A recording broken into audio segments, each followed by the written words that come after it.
എല്ലാ മാന്യ പ്രേക്ഷകർക്കും കർത്താവായ യേശു ക്രിസ്തുവിൻ്റെ നാമത്തിൽ എൻ്റെ സ്നേഹവന്ദനത്തെ അറിയിക്കുന്നു.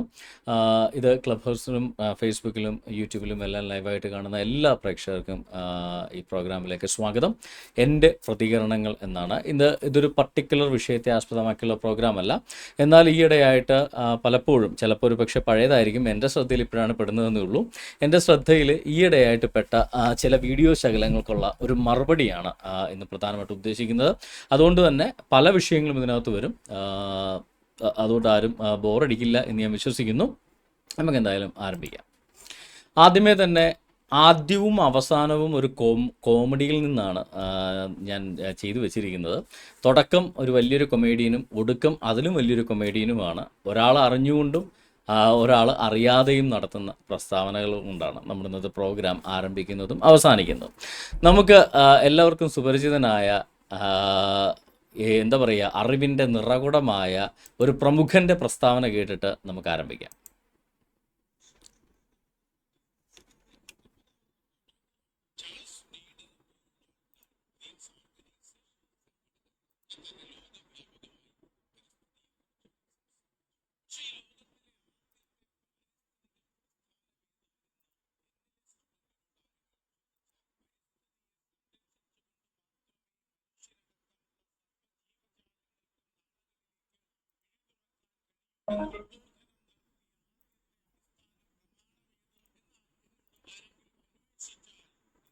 ഒരു ഉത്തരമേ ഉള്ളൂ. അത് ഭൂമി ഓടിപ്പോകാതിരിക്കാൻ ഉറപ്പിച്ചു നിർത്തിയിരിക്കുന്ന ആണികളാണ് ഈ പർവ്വതങ്ങളെന്ന് നൂറ്റാണ്ടുകൾക്ക് മുമ്പ് ലോകത്തിൽ എൻവയൺമെന്റൽ മൂവ്മെന്റ് എന്തെന്നാരെങ്കിലും ചിന്തിച്ചു തുടങ്ങുന്നതിന് നൂറ്റാണ്ടുകൾക്ക് മുമ്പ് ആലേഖനം ചെയ്ത മഹാഖുറാനാണ് ഈ ലോകത്തിലെ ആദ്യത്തെ പാരിസ്ഥിതിക പ്രസ്ഥാനവും പാരിസ്ഥിതിക.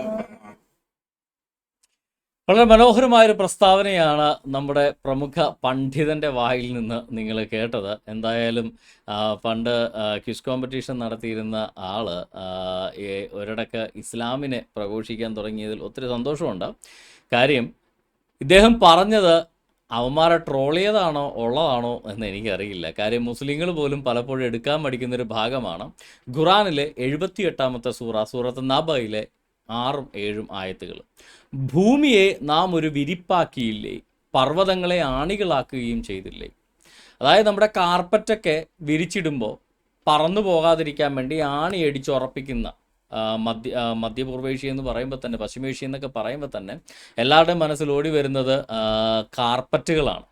ഈ കാർപ്പറ്റുകൾ ഭൂമിയെ ഒരു കാർപ്പറ്റ് പോലെ, ഒരു വിരി പോലെ ആക്കി വെച്ചു, ഒരു വിരിപ്പ് പോലെ, ഒരു പായ പോലെ, ഒരു മാറ്റ് പോലെ ആക്കി വെച്ചു. അപ്പോൾ പിന്നെ പായ ആകുമ്പോൾ കാറ്റത്ത് പറന്നു പോകത്തില്ലേ? ഇപ്പം അലാദിൻ്റെയൊക്കെ പായിൽ അലാദീൻ കയറിയിരുന്ന് പറക്കത്തില്ലേ? അതുപോലെ ഈ ഭൂമി പറന്നു പോകാതിരിക്കാൻ, ഇളകി പോകാതിരിക്കാൻ വേണ്ടി ആണികളായിട്ട് പർവ്വതങ്ങളെ വെച്ച് അടിച്ചു. അതായത് പരന്ന ഭൂമിയിൽ ഭൂമി ഇളകിപ്പോകാതിരിക്കാൻ വേണ്ടി 4 ചുറ്റും ആണി അടിച്ചു വെച്ചേക്കുന്നതാണ് ഈ ഭൂമിയും പർവ്വതങ്ങളും എന്ന് പറഞ്ഞത് ഏറ്റവും വലിയ പാരിസ്ഥിതിക പ്രസ്ഥാനത്തിൻ്റെ ആരംഭമാണെന്നൊക്കെ തള്ളി അങ്ങ് മറിക്കാൻ എൻ്റെ അണ്ണൻ്റെ തൊലിക്കെട്ടി ചുമ്മാ എന്താ പറയുക, കാണ്ടാമൃഗം എന്നൊക്കെ പറഞ്ഞാൽ ചിലപ്പോൾ കുറഞ്ഞു പോവും. അതിലും വലുതുമല്ലോ താങ്കളുടെ ബുദ്ധിയിൽ അറിവിലുണ്ടെങ്കിൽ അതാണ് എന്ന് ഉറപ്പിക്കേണ്ടിയിരിക്കുന്നു.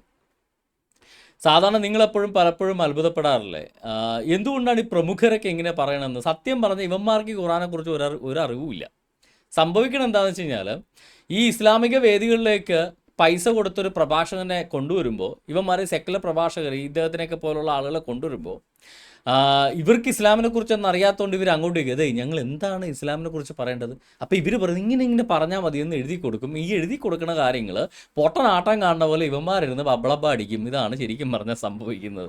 അതല്ലാതെ എന്താ പറയുക, എഴുത്തും വായനയും അറിയാവുന്ന ഏതെങ്കിലും ഒരു മനുഷ്യൻ ഈ ആയത്ത് വെച്ചിട്ട് ഖുറാനെ കളിയാക്കും എന്നല്ലാതെ ഭൂമി വെറും ഒരു എന്താ പറയുക, ഈ പ്രപഞ്ചത്തിൽ, ഈ ശൂന്യാകാശത്തിൽ, ഈ സ്പേസിൽ, ഈ സൂര്യൻ്റെ ഗുരുത്വാകർഷണ ബലത്തിനകത്ത് സൂര്യനിലേക്ക് വീണുകൊണ്ടിരിക്കുന്ന, അല്ലെങ്കിൽ സൂര്യനെ ഫോളോ ചെയ്യുകയോ അല്ലെ സൂര്യനിലേക്ക് വീണുകൊണ്ടിരിക്കുന്നോ എന്ന് പറയാൻ പറ്റുന്ന രീതിയിൽ മിനിറ്റിൽ എത്ര കിലോമീറ്റർ വേഗത്തിൽ സഞ്ചരിച്ചു കൊണ്ടിരിക്കുന്ന ഭൂമിയെ ഇളകിപ്പോകാതിരിക്കാൻ വേണ്ടി പർവ്വതങ്ങളെന്ന് ആണി വെച്ച് അടിച്ചു വെച്ച വിരിപ്പാണ് എന്ന് പറഞ്ഞതിനെ പരിസ്ഥിതി പ്രസ്ഥാനത്തിൻ്റെ ഉപജ്ഞാതാവ് എന്നൊക്കെ വിളിക്കണമെങ്കിൽ എൻ്റെ പൊന്നണ്ണാ നമിച്ചു.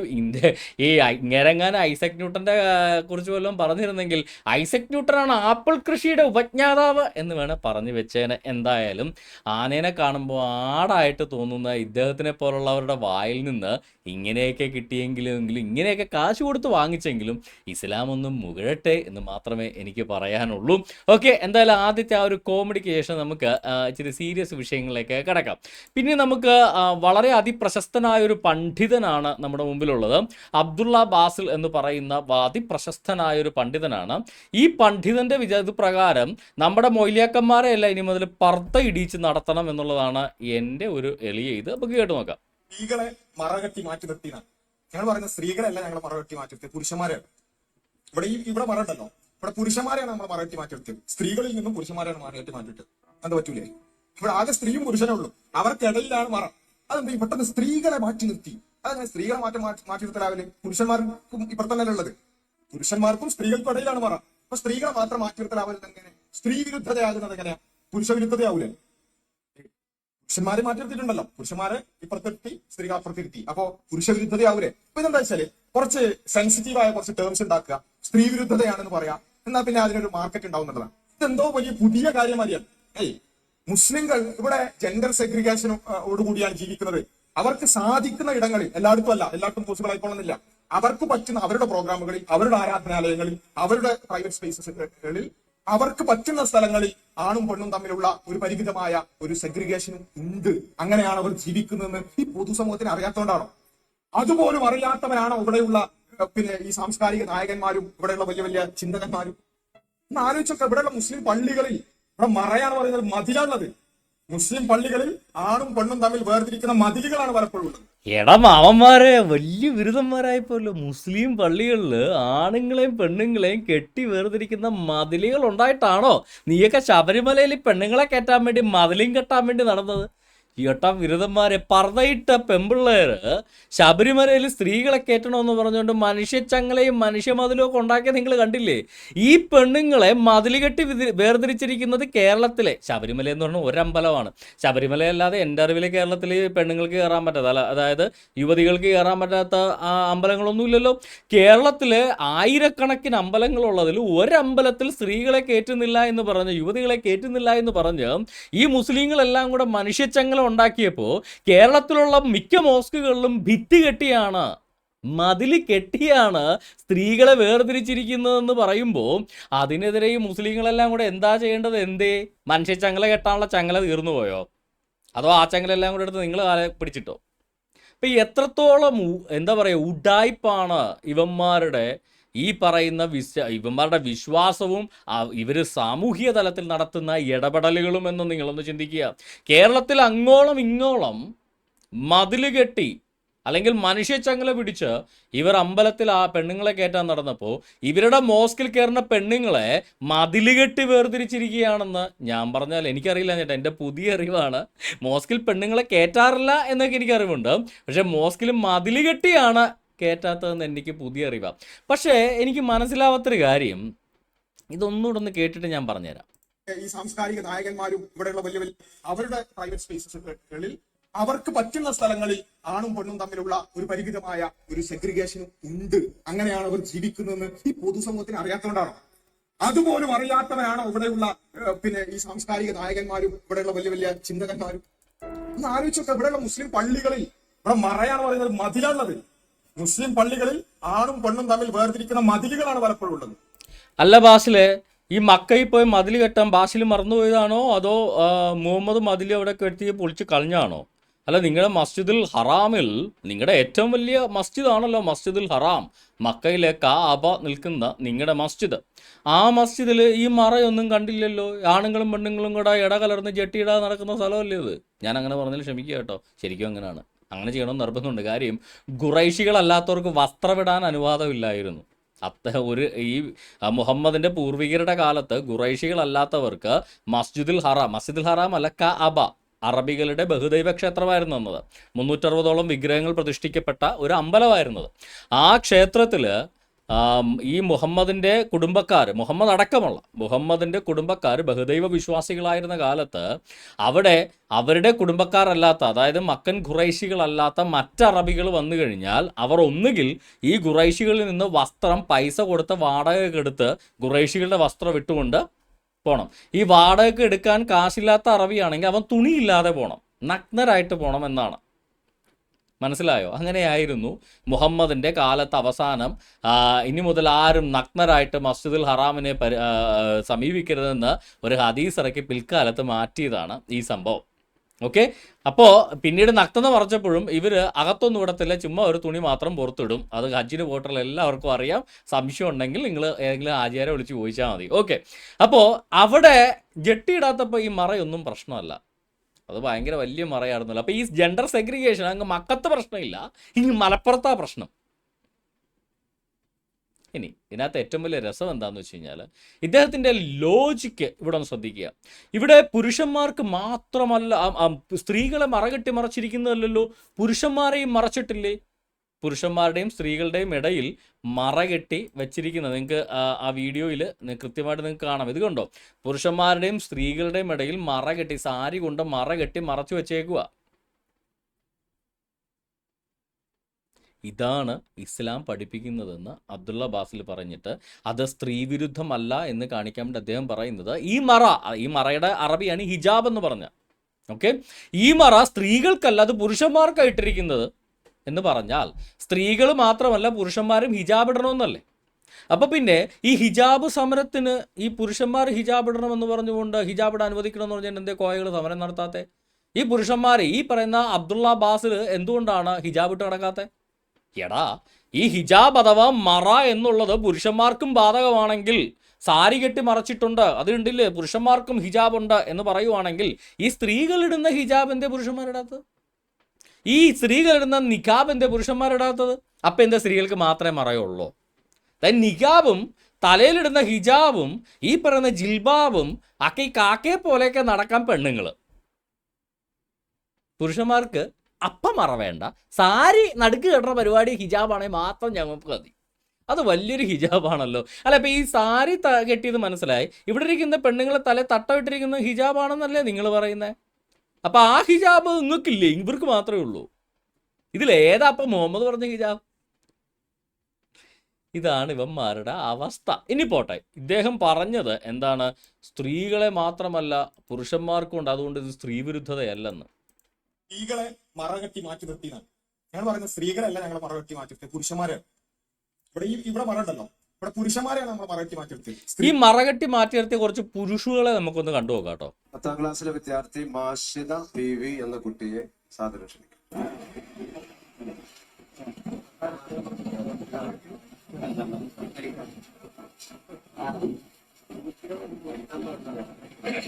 പെൺകുട്ടികൾ 10ാം ക്ലാസ്സിലെ കുട്ടിയാണ്. ആരോട് അങ്ങോട്ട് വിളിച്ചത്? ഞാൻ മേലെ നിങ്ങൾ വിളിച്ചെന്നെ കാണിച്ചു തരാം.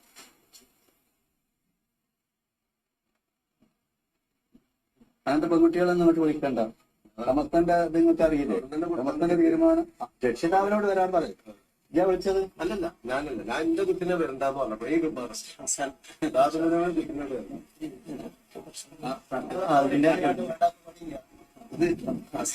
അല്ലബാസിലെ ഈ പെൺകുട്ടികൾ വേദിയിൽ വന്ന് സമ്മാനം വാങ്ങിച്ചതിന്റെ ഉസ്താദിന് വല്ല ഇത് പറ്റും? അത്ര ബുദ്ധിമുട്ടാണ് ഉസ്താദിനൊരു ഹിജാബ് ഇടിച്ച് അവിടെ നിർത്തിയാൽ പോരെ? താങ്കൾ പറഞ്ഞത് സ്ത്രീകൾക്കും പുരുഷന്മാർക്കും ഇടയിൽ എന്താ പറയുക, സ്ത്രീകൾക്ക് മാത്രമല്ല പുരുഷന്മാർക്കാണ് ആ മറകെട്ടിയിരിക്കുന്നത്, അതുകൊണ്ട് സ്ത്രീ വിരുദ്ധതയല്ല എന്നാണ് താങ്കൾ പറയുന്നതെങ്കിൽ ഈ ഉസ്താദ് എന്തിനാ ഉസ്താദ് ഈ നമ്മുടെ എന്താ പറയുക അഴയിൽ തുണി ഉണക്കായിട്ടേക്കണ പോലെ അഴയിൽ ഉണക്കാനിട്ടേച്ച ബെഡ്ഷീറ്റ് മുഴുവൻ എടുത്ത് തല വെച്ചുകൊണ്ട് വന്നേക്കുമല്ലേ പച്ച കളറിൽ? ആ സാധനം എടുത്ത് പുള്ളി അങ്ങ് മൂടിയാൽ പോരാ, പ്രശ്നം കഴിഞ്ഞില്ലേ?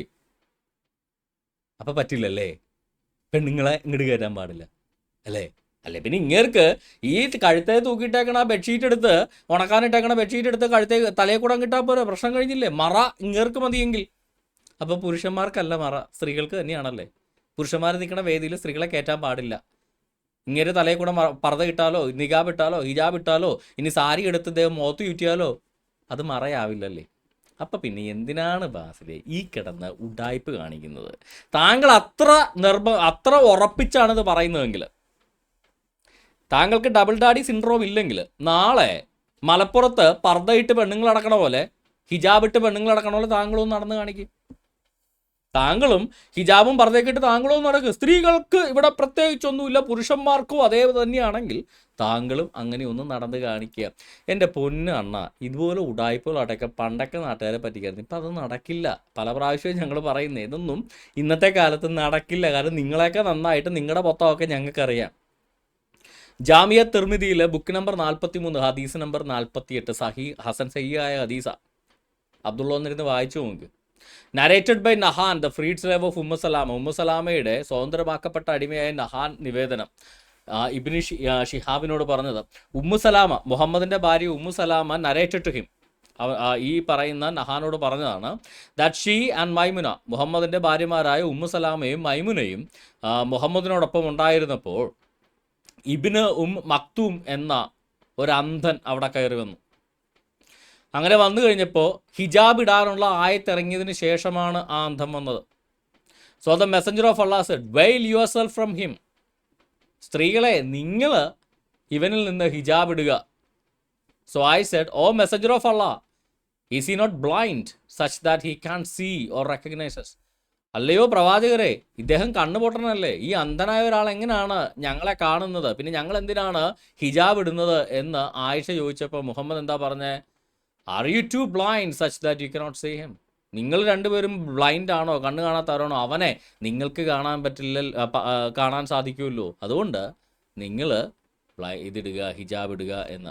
അപ്പം സ്ത്രീകളോട് ഹിജാബ് ഇടാൻ പറയുമ്പോൾ അബ്ദുള്ള ബാസിദ് പറയുന്നത് പുരുഷനോടും കൂടാണ് പറഞ്ഞേക്കുന്നത്. പുരുഷനും ഹിജാബ് ഇടാ, അതുകൊണ്ട് അത് സ്ത്രീ വിരുദ്ധതയല്ല, അത് സ്ത്രീകൾക്കും പുരുഷന്മാർക്കും ഇടയിലുള്ള മറയാണ്, അതുകൊണ്ട് പുരുഷന്മാർക്കുമാണ് എന്ന് പറഞ്ഞാൽ, എൻ്റെ പൊന്നണ്ണ, ഇത് പെണ്ണുങ്ങളോടാണ് പറഞ്ഞിരിക്കുന്നതെന്ന് പച്ചക്ക് ഇവിടെ മുഹമ്മദ് പറഞ്ഞിരിക്കുമ്പോൾ അല്ല പുരുഷന്മാരോടാണെന്ന് പറയാൻ താങ്കൾക്ക് എന്ത് നാണമാണുള്ളത്?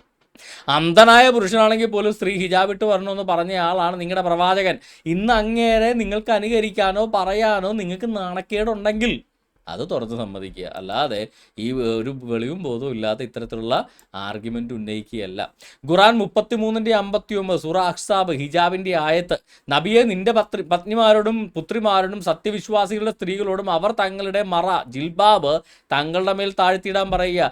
അല്ലാതെ നബിയെ അബ്ദുള്ള ബാസിലിനോട് ഹിജാബ് ഇട്ടടക്കാൻ പറയുക എന്നല്ലല്ലോ പറഞ്ഞത്. അങ്ങനെ അവർ തിരിച്ചറിയപ്പെടാനും അങ്ങനെ അവർ ശല്യം ചെയ്യപ്പെടാതിരിക്കുവാനും അതാണ് ഏറ്റവും യോജ്യമായത്. അതായത് മുസ്ലിം സ്ത്രീകളെ മറ്റു മതക്കാരായ സ്ത്രീകളിൽ നിന്ന് തിരിച്ചറിയാൻ വേണ്ടിയാണ് ഈ സാധനം ഇടാൻ, ജിൽബാബ് ഇടാൻ പറഞ്ഞിരിക്കുന്നത് എന്നാണ്. അപ്പം ജിൽബാബ് ഇടാത്ത സ്ത്രീകളെ ഇസ്ലാം എങ്ങനെയാണ് കാണുന്നതെന്നൂടെ അറിയണ്ടേ? അതറിയണമെങ്കിൽ ഈ ആയത്തിൻ്റെ ഇബ്നു കതീറിൻ്റെ തഫ്സീർ എടുത്ത് വായിച്ചു നോക്കുക. ഈ ആയത്തിൻ്റെ ഇബ്നു കതീറിൻ്റെ തഫ്സീർ എടുത്ത് വായിച്ചാൽ അവിടെ വായിക്കുന്നൊരു ഭാഗമാണ് they should be known as annoyed, means അവരെ ശല്യപ്പെടുത്താതിരിക്കാൻ വേണ്ടിയാണ് എന്ന് പറഞ്ഞതിൻ്റെ അർത്ഥം, ഇഫ് ദേ ഡു ദാറ്റ്, അവരിങ്ങനെ മുഴുവൻ മറച്ച് നടന്നാൽ, it will be known that they are free and that they are not servants or whores. അതായത് ഈ ജിൽബാബ് ഇട്ട് നടക്കാത്തവരെല്ലാം വേശ്യകളോ ദാസിപ്പെണ്ണുങ്ങളോ ആണ്, അടിമകളോ ആണ് എന്നാണ് ആ പറഞ്ഞതിൻ്റെ അർത്ഥമെന്ന് ഇബ്നു കതീറിൻ്റെ തഫ്സീറിൽ പച്ചക്കവന്മാർ എഴുതി വെച്ചേക്കുക. അതായത് ഈ പറയുന്ന ഈ മൊത്തം മൂടുന്ന പർദ്ദയോ ജിൽബാബ് നിഖാബ് ഒക്കെ ഇടാതെ നടക്കുന്ന പെണ്ണുങ്ങൾ വേശ്യകളോ അല്ലെങ്കിൽ അടിമകളോ ആണ്. എന്തായാലും ഇന്നത്തെ കാലത്ത് അടിമ സ്ത്രീകളില്ലല്ലോ. അപ്പോൾ ഇവരെന്താ പറയുന്നത്? ഇവരുടെ മുഹമ്മദ് എന്താ പറയുന്നത്? ഇവരുടെ ഇസ്ലാം മതം എന്താ പറയുന്നത്? ഈ പറയുന്ന പർദ്ദയിടാതെ നടക്കുന്ന സ്ത്രീകളെല്ലാം വേശ്യകളാണെന്നാണ് ഇവന്മാരുടെ പുസ്തകത്തിൽ പറഞ്ഞിരിക്കുന്നത്. അങ്ങനെയാണെങ്കിൽ ഇത് സ്ത്രീ വിരുദ്ധമല്ല, ഇത് പുരുഷന്മാർക്കും ബാധകമാണെങ്കിൽ ഈ പർദ്ദയും ഹിജാബ് ഇടാതെ നടക്കുന്ന അബ്ദുള്ള അപ്പം പുരുഷവേശിയാണോ? ചോദിക്കണമല്ലോ. അതായത് സ്ത്രീകൾ പർദ്ദയിടാതെ നടന്നാൽ അവരെ വേശ്യകളായിട്ടാണ് കണക്കാക്കേണ്ടത് എന്ന് ഈ ഖുറാനിലെ ആയത്തിൻ്റെ തഫ്സീറിൽ ഏറ്റവും വലിയ മുഫസ്സിറുകളിൽ ഒരാളായ ഇബ്നു കതീർ എഴുതി വച്ചിരിക്കുമ്പോൾ, ഇതാണ് ഖുറാൻ അർത്ഥമാക്കിയിരിക്കുന്നതെന്ന് തഫ്സീറിൽ കൃത്യമായിട്ട് രേഖപ്പെടുത്തിയിരിക്കുമ്പോൾ, ഇത് സ്ത്രീകൾക്ക് മാത്രമല്ല, ഇത്തരത്തിലുള്ള മറകൾ പുരുഷന്മാർക്കും ബാധകമാണ്, അതുകൊണ്ട് അതിനകത്ത് സ്ത്രീ വിരുദ്ധതയില്ല എന്ന് പറയുന്ന അബ്ദുള്ള, ഈ പ്രസംഗിച്ച അബ്ദുള്ള ഈ ഹിജാബും പർദ്ദയും ജിൽബാബും ഒന്നും ഇടാതല്ലേ നടക്കുന്നേ? അപ്പം അദ്ദേഹം ഇതുപോലെ പുരുഷവേശിയാണോ എന്നൊരാൾ ചോദിച്ചാൽ അതേ എന്നല്ലാതെ മറ്റൊരു ഉത്തരം മുഹമ്മദിനെ പുറങ്കാല് കൊണ്ട് ചവിട്ടി മാറ്റിയില്ലെങ്കിൽ ഈ അബ്ദുള്ളക്ക് പറയാൻ സാധിക്കില്ല എന്നുള്ളതാണ് വാസ്തവം. അപ്പോൾ അത് വ്യക്തമാക്കേണ്ടത് അദ്ദേഹമാണ്. അദ്ദേഹം ഈ ഹിജാബും പർദ്ദയും നിഖാബും ഒന്നും ഇടാൻ നടക്കണമുണ്ട്, ഒരു പുരുഷവേശിയാണോ അല്ലയോ എന്ന് അദ്ദേഹം വ്യക്തമാക്കട്ടെ. നമുക്ക് അതിനകത്ത് ഇടപെടേണ്ട കാര്യമില്ല. പുള്ളിയുടെ കാര്യം പുള്ളി തന്നെയാണല്ലോ പറയേണ്ടത്, നമ്മളല്ലല്ലോ. അതുകൊണ്ട് നമുക്ക് അതിൻ്റെ മറ്റൊരു ആസ്പെക്റ്റിലേക്ക് കിടക്കാം. നിങ്ങൾക്ക് എല്ലാവർക്കും അറിയാവുന്നൊരു ഹദീസാണ്, ഞാൻ എടുത്തു പറഞ്ഞ മിക്കവർക്കും കാണാതെ അറിയാം. അപ്പിക്കുപ്പായം എന്ന് പറഞ്ഞാൽ ആ ഹദീസ് എല്ലാവർക്കും അറിയാം. സഹീഹുൽ ബുഖാരി ബുക്ക് നമ്പർ 4 ഹദീസ് നമ്പർ 12. എങ്ങനെയാണ് ഈ ഹിജാബിൻ്റെ ഈ മറയുടെ ആയത്ത് വന്നത് എന്ന്. The wives of the prophet used to go al-manasi, the vast open place near Medina, to answer the call of nature. മുഹമ്മദിൻ്റെ ഭാര്യമാർ അൽമനാസി എന്ന് പറയുന്ന മദീനയിലെ ഒരു വെളിമ്പറമ്പിലാണ് രാത്രിയാകുമ്പോൾ ഇരുട്ട് മൂടുമ്പോൾ മലമൂത്ര വിസർജനത്തിന് പോയിക്കൊണ്ടിരുന്നത്. Umar use to say to the prophet, Umar മുഹമ്മദിനോട് ആദ്യമേ ആയത്തിറക്കി കൊടുത്തിരുന്നു, let your wives be veiled, നിന്റെ ഭാര്യമാർക്ക് ഹിജാബ് കൊടുക്കുക. അല്ലാതെ ഉമർ പുരുഷന്മാർക്ക് ഹിജാബ് കൊടുക്കുക എന്നല്ല പറഞ്ഞത് അബ്ദുള്ള, മനസ്സിലായോ? ഓക്കെ. നിന്റെ ഭാര്യമാർക്ക് ഹിജാബ് കൊടുക്കുക എന്ന് പറഞ്ഞു. But Allah's apostle did not do so. അള്ളാഹയുടെ അപ്പോസ്റ്റൽ ഹിജാബ് പറഞ്ഞില്ല, ഇടാൻ പറഞ്ഞില്ല. One night Sauda bin Salma, the wife of the prophet, went out at Isha time and she was a tall lady. Umar addressed her and said, I have recognized you. അങ്ങനെ ഈ സൗദ ഇത് അൽമനാസിയിൽ വെളുക്കിരിക്കാൻ പോയപ്പോൾ ഉമർ പറഞ്ഞു, എഴുന്നേറ്റ് നിന്നിട്ട് പറഞ്ഞു, അല്ലയോ സൗദയെ, ഞാൻ നിന്നെ തിരിച്ചറിഞ്ഞിരിക്കുന്നു എന്ന് പറഞ്ഞു. ഇച്ചിരി പൊക്കം ഉണ്ടായിരുന്നു പുള്ളിക്കാരിക്ക്. He said so as he desired eagerly that the verses of al-hijab, the observing of veils by Muslim women. അല്ല, അബ്ദുള്ള ബാസിദൊക്കെ എന്നാണാവോ മുസ്ലിം വിമനായത്? ഞാൻ ഈ പറഞ്ഞ പോലെ പുരുഷന്മാർക്കും കൂടെ ഇത് ബാധകമാണെങ്കിൽ ഈ പറയുന്ന മുസ്ലിം പെണ്ണുങ്ങളുടെ കൂട്ടത്തിലായിരിക്കുമല്ലോ അപ്പോൾ അബ്ദുള്ള ബാസിലൊക്കെ പെടുക. അതൊക്കെ ഏത് വകുപ്പിനാണ് ഈ ചെത്തിക്കളഞ്ഞപ്പോൾ മൊത്തം അങ്ങ് പോയോ എന്നുകൂടെ ഒന്ന് പരിശോധിക്കേണ്ടതാണ്. ഓക്കെ, എന്തായാലും he said so as he desired eagerly that the verses of al-hijab may be revealed. So Allah revealed the verse. അപ്പം തന്നെ അള്ളാഹു ഉമർ ഒന്ന് സൗദയെ വായിട്ട് നോക്കിയപ്പോൾ തന്നെ ഉമർ ആദ്യം പറഞ്ഞ ആയത്ത് അള്ളാഹു ഉമറിനെ നിന്ന് കോപ്പി അടിച്ച് മുഹമ്മദിന് കൊടുത്തു. എപ്പോഴെന്നൊക്കെയാണ് അള്ളാഹു കോപ്പി അടിച്ചതെന്ന് അണ്ണന് പോലും അറിയില്ല. ഉമറാണ് ആയത്ത് ആദ്യം പറഞ്ഞത്. അവസാനം അള്ളാഹു ഉമറിൻ്റെ ആയത്ത് അള്ളാഹു കോപ്പി അടിച്ചിട്ട് മുഹമ്മദിന് കൊടുത്തു. കാര്യം മുഹമ്മദ് അല്ലാതെ ഈ ആയത്ത് മുന്നമേ ഇറങ്ങിയിട്ടില്ല. മുഹമ്മദിന് മുന്നേ ഈ പറയുന്ന മുഹമ്മദാണ് ആ കാലത്തെ പ്രവാചകൻ. ആ കാലത്ത് മുഹമ്മദ് അല്ലാതെ മറ്റൊരു പ്രവാചകനില്ല. അപ്പം ഇങ്ങനെ സ്ത്രീകൾക്ക് ഹിജാബ് കൊടുക്കുന്നൊരായത്ത് മുഹമ്മദ് പറഞ്ഞിട്ടില്ല, മുഹമ്മദിന് അതുവരെ അറിയത്തുമില്ല. അപ്പം അള്ളാഹു ഇതുവരെ മുഹമ്മദിനോട് പറഞ്ഞിട്ടില്ല. അപ്പോൾ ഇത് എവിടെ നിന്നാണ് കിട്ടിയത്? ഉമറാണ് ഈ ആയത്ത് പറഞ്ഞത്. അപ്പോൾ അള്ളാഹു ഇത് ആരുടെ കയ്യിൽ നിന്നാണ് കോപ്പി അടിച്ചത്? ഉമറിൻ്റെ കയ്യിൽ നിന്നാണ് കോപ്പി അടിച്ചത്. ഈ അള്ളാഹുവിൻ്റെ ഒക്കെ ഒരു പരിതാപകരമായ അവസ്ഥയെ ഒരു പുസ്തകം ഉണ്ടാക്കാൻ വേണ്ടി ഉമറിൻ്റെ കയ്യിൽ നിന്ന് വരെ കോപ്പി അടിക്കേണ്ട അവസ്ഥയാണ്. ഓക്കെ, എന്താണെങ്കിലും so Allah revealed the verse al-hijab, a complete body cover excluding the eyes. അല്ല, ഈ അബ്ദുള്ള പറഞ്ഞ പോലെയാണെങ്കിൽ ഉമറിനാണല്ലോ ഹിജാബ് ഇട്ട് കൊടുക്കേണ്ടത്. അവനല്ലേ പെണ്ണുങ്ങളെ വെളിയിരിക്കാൻ പോണത് വായിട്ട് നോക്കാൻ പോയ അവനെയല്ലേ പിടിച്ച്. ഇപ്പം നമ്മുടെ നാട്ടിൽ പെണ്ണുങ്ങളെ ഒളിഞ്ഞു നോക്കിക്കഴിഞ്ഞാൽ ആരെയാണ് പിടിച്ച് ജയിലിടുന്നത്? കുളിച്ചുകൊണ്ടിരിക്കുന്ന പെണ്ണുങ്ങളെയാണോ? ഒളിഞ്ഞു നോക്കിയവനെയാണോ പിടിച്ച് ജയിലിടുക? ഒളിഞ്ഞു നോക്കിയവനായിരിക്കും പിടിച്ച് ജയിലിടുക. അപ്പോൾ ആ കണക്കിനാണെങ്കിൽ ഈ ഹിജാബ് ഇടിക്കേണ്ടത് ആരെയാ? കണ്ണു മൂടുന്ന ഹിജാബ് ഈ മുഹമ്മദിൻ്റെ അമ്മായച്ചൻ ഉമറിനാണ് കൊടുക്കേണ്ടത്. അമ്മായച്ചൻ മാത്രമല്ല കേട്ടോ, മുഹമ്മദിൻ്റെ കൊച്ചുമോളുടെ ഭർത്താവും കൂടാണ്. മുഹമ്മദിൻ്റെ കൊച്ചുമോളുടെ ഭർത്താവും കൂടെ. മുഹമ്മദിൻ്റെ മോള് ഫാത്തിമയുടെ മോളിനെ കെട്ടിയത് ആരാ? നമ്മുടെ ഈ ഉമറാണ്. അതുകൊണ്ട് മുഹമ്മദിൻ്റെ അമ്മായിച്ച മാത്രമല്ല ഉമർ, മുഹമ്മദിൻ്റെ കൊച്ചുമോളുടെ ഭർത്താവും കൂടാണ്. അത്രത്തോളം മഹത്തരമാണ് ഇസ്ലാമിലെ ഖലീഫമാർ. അതുകൊണ്ട് മുഹമ്മദിൻ്റെ മോളെ കെട്ടിച്ചു കൊടുക്കുക മാത്രമല്ല, ആ മുഹമ്മദിൻ്റെ കൊച്ചുമോളെ കെട്ടി വരെ മാതൃക കാണിച്ച മഹാനാണ് ഉമർ. അത് കാര്യം വേറൊന്നും കൊണ്ടല്ല കേട്ടോ. ഈ അബൂബക്കർ തൻ്റെ 6 വയസ്സുള്ള പെങ്കൊച്ചിനെ ആയിഷ കൊച്ചിനെ ഈ മുഹമ്മദിന് കെട്ടിച്ചു കൊടുക്കുമല്ലോ. അപ്പോൾ അബൂബക്കർ വിചാരിച്ചെന്താ, മുഹമ്മദിനൊരു പെങ്കൊച്ചുണ്ട് ഫാത്തിമ, അതും ചെറുതാ, ഈ ആയിഷയുടെയൊക്കെ പ്രായം. അപ്പോൾ ഫാത്തിമനെ നൈസായിട്ട് അബൂബക്കറിനെ അടിച്ചു മാറ്റാമെന്നാണ് അബൂബക്കർ വിചാരിച്ചത്. ഡോക്ടർ സോപ്പാണ് ഉമർ ഉദ്ദേശിച്ചത്. അബൂബക്കർ എന്ന് മുഹമ്മദിനോട് പെണ്ണു ചോദിക്കും, പറ്റില്ല എന്ന് പറയും, വയസ്സിന് ഞാൻ കൊടുക്കില്ല എന്ന് പറയും. അപ്പോഴാണ് അബൂബക്കറിന് മനസ്സിലായി, ആളാ കള്ള, നീ എന്നെ ചതിക്കുമായിരുന്നല്ലേ, എൻ്റെ മോളെ നീ എടുത്തു, അവസാനം ഞാൻ നിൻ്റെ മോളെ ചോദിച്ചപ്പോൾ നിനക്ക് പറ്റില്ല, കൊച്ചിന് പ്രായമായിട്ടില്ല എന്ന് പറഞ്ഞ് ആയിഷയൊക്കെ മൂത്ത ഫാത്തിമ, എന്നിട്ട് പ്രായമായിട്ടില്ല എന്ന് പറഞ്ഞ് വിട്ടു. അപ്പോൾ ഉമർ വിചാരിച്ചേ, ചിലപ്പോൾ അമ്മായച്ചനായതുകൊണ്ടായിരിക്കും അബൂബക്കറിന് കെട്ടിച്ചു കൊടുക്കുന്നത്. പിന്നെ ഞാൻ ചെന്ന് ചോദിക്കാന്ന് ഉമർ ചെന്ന് ചോദിച്ചു, അതേ ഫാത്തിമ എനിക്കെന്ന് കെട്ടിച്ചു തരുമോ? അപ്പോൾ പറഞ്ഞേ, അതേ ആയിഷനെ ഞാൻ കിട്ടിയേക്കാം അള്ളാഹുവിൻ്റെ ഇതാണ്, പക്ഷെ നിനക്ക് എൻ്റെ മോളൊക്കെ ആയിഷനേക്കാൾ മൂത്ത എൻ്റെ മോൾക്ക് പ്രായമായിട്ടില്ല, അതുകൊണ്ട് നിനക്ക് കെട്ടിച്ചു തരില്ല എന്ന് പറഞ്ഞു. അപ്പോഴാണ് നല്ല ജിമ്മനായ അലി ഇങ്ങ് വരുന്നത്, ചെറു പ്രായക്കാരനാണ്. ഇത് ഉമറിനെയോ അബ്ദുള്ളനെയോ മുഹമ്മദിനെയൊക്കെ പോലെ വയസ്സനൊന്നുമല്ല. അലി വന്നിട്ട് പെണ്ണി വെച്ചപ്പോൾ ഈ പ്രായമൊന്നും പ്രശ്നമില്ല, ഞാൻ കെട്ടിച്ചു കൊടുത്തു. അപ്പോഴത്തേക്ക് ഉമറിന് കലിപ്പ്. ഉമർ കെട്ടാൻ നോട്ട വിട്ടു വെച്ച പെണ്ണിനെയാണ് മുഹമ്മദ് അലിക്ക് കെട്ടിച്ചു കൊടുത്തത്. ഉമർ എന്ത് ചെയ്തു? ഈ അലിക്കും ഫാത്തിമക്കും ഉണ്ടായ കൊച്ചിനെ ബലം പ്രയോഗിച്ച് കൊണ്ടുപോയി കല്യാണം കഴിച്ചു, മുഹമ്മദ് ചത്ത് കഴിഞ്ഞിട്ട്.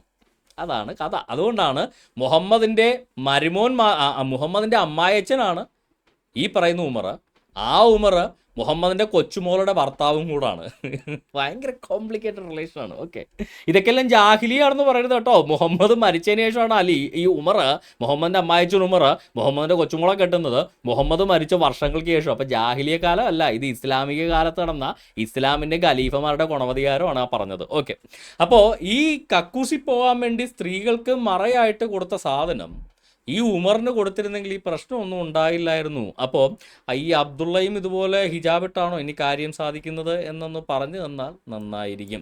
അപ്പോൾ അബ്ദുള്ള ബാസിൽ ഇതുപോലുള്ള പരിപാടികൾ ദയവ് ചെയ്ത് നിങ്ങൾ വല്ല യൂട്യൂബിലൊന്നും ഇടാതെ രഹസ്യമായിട്ട് വല്ല സംഗീതത്തിലും വെച്ച് നടത്തുക. അല്ലാതെ യൂട്യൂബിലൊക്കെ ഇട്ട് ഇതുപോലെ നാണം കെടാൻ ഇടയാവരുത് എന്ന് പറഞ്ഞുകൊണ്ട് നമുക്ക് ഇച്ചിരി പ്രായമുള്ളൊരു പണ്ഡിതനടുക്കിലേക്ക് പോകാം. നമ്മുടെയൊക്കെ വിദ്യാഭ്യാസ മന്ത്രിയായിട്ട് കാലങ്ങളിരുന്ന ഇ.ടി. മുഹമ്മദ് ബഷീർ. താടി വെക്കുക എന്ന് പറയുന്നത് പ്രവാചകന്റെ ചര്യയിൽപ്പെട്ട ഒരു കാര്യമാണ്. താടി വെക്കുക എന്നുള്ള സ്വാതന്ത്ര്യത്തെ ഹനിക്കുന്നത് ആ പ്രവാചക ചര്യ എടുക്കാൻ ആഗ്രഹിക്കുന്ന ഒരാൾക്ക് ഉള്ള ആ സ്വാതന്ത്ര്യം നിഷേധിക്കലാണ്. ഇപ്പോൾ താടി വെച്ചാൽ എന്താ സേനക്ക് എന്താ അപകടം? ഈ കാര്യം ഞങ്ങൾ പറഞ്ഞിട്ടുണ്ട്, ഞങ്ങൾ MLA പറഞ്ഞിട്ടുണ്ട്, താടി വെക്കാൻ പോലീസുകാർക്ക് സ്വാതന്ത്ര്യം വേണമെന്ന് പറഞ്ഞിട്ടുണ്ട്. അതിൽ യാതൊരു ചുറ്റും ഞങ്ങൾ കാണുന്നില്ല, പറയേണ്ട കാര്യമാണ്, ഞങ്ങൾ പറയാൻ മടിക്കില്ല. കാരണം എന്താണെന്ന് വെച്ചാൽ ഇവിടെ ഇ.ടി. മുഹമ്മദ് ബഷീറോ മറ്റേ ലീഗിന്റെ ഒരു നേതാവ് തീരുമാനിക്കേണ്ടതല്ല താടി വേണോ.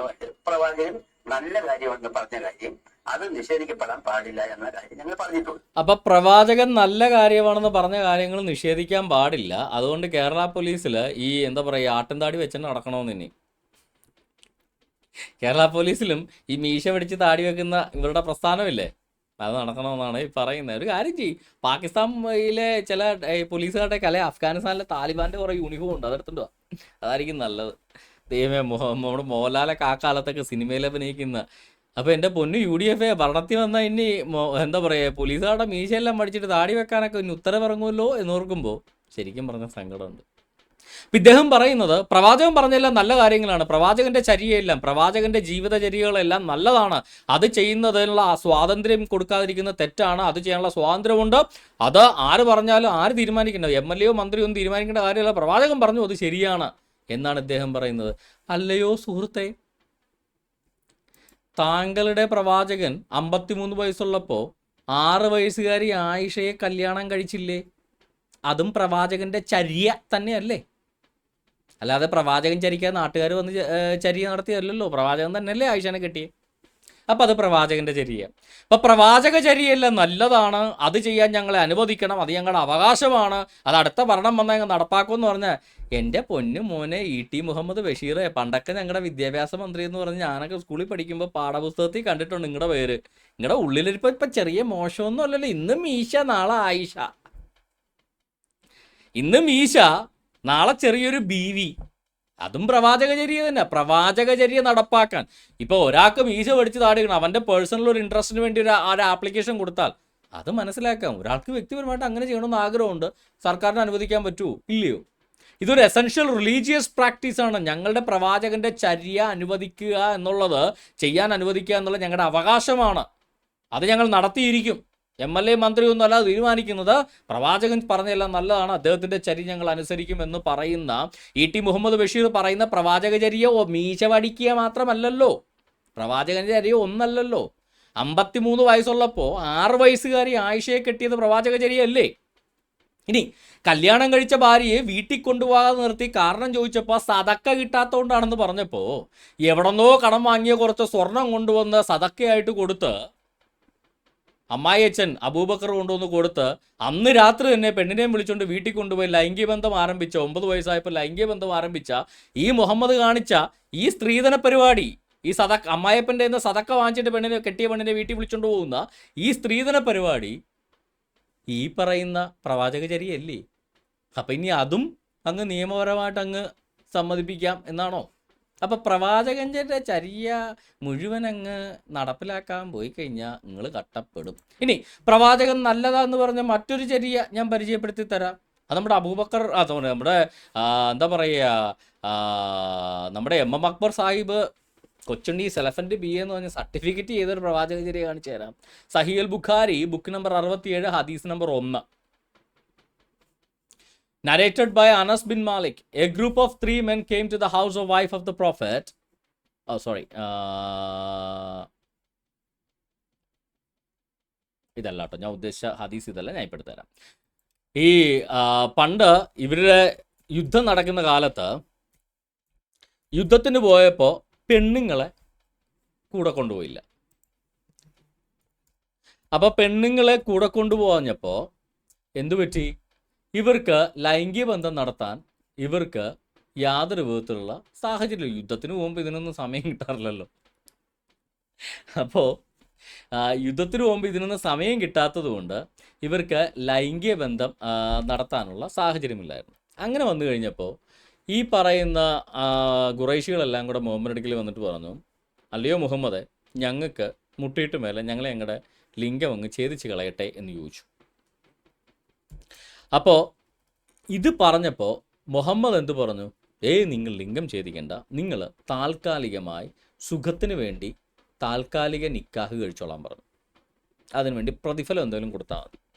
അതായത് കുറച്ച് നാളത്തേക്ക്, കുറച്ച് ഏതാനും ദിവസത്തേക്ക് ഒരു പെണ്ണിനെ ഇത്ര രൂപ ശമ്പളം പറഞ്ഞ് നമ്മൾ വ്യഭിചാരത്തിന് കൊണ്ടുവരുന്നു. പക്ഷെ വ്യഭിചാരം എന്ന് പറയരുത്, നിക്കാമുത്ത എന്ന് പറയുക. അതായത് സുഖത്തിന് വേണ്ടിയുള്ള നിക്കാഹ് എന്ന് പറയുക.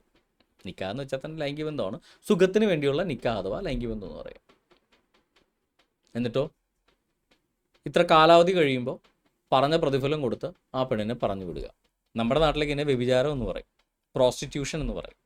പക്ഷേ ഇതിനെക്കുറിച്ച് മുഹമ്മദ് പറഞ്ഞത് അള്ളാഹു അനുവദിച്ച വിശിഷ്ട കാര്യങ്ങൾ നിങ്ങൾ നിഷിദ്ധമാക്കരുത്.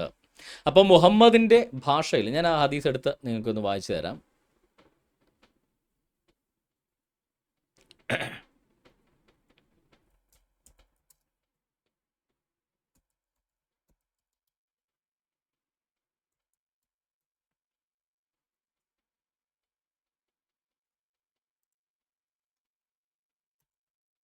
കുറേ നാളായില്ലേ ഈ ഹദീസൊക്കെ എല്ലാം തപ്പിയെടുത്തൊക്കെ.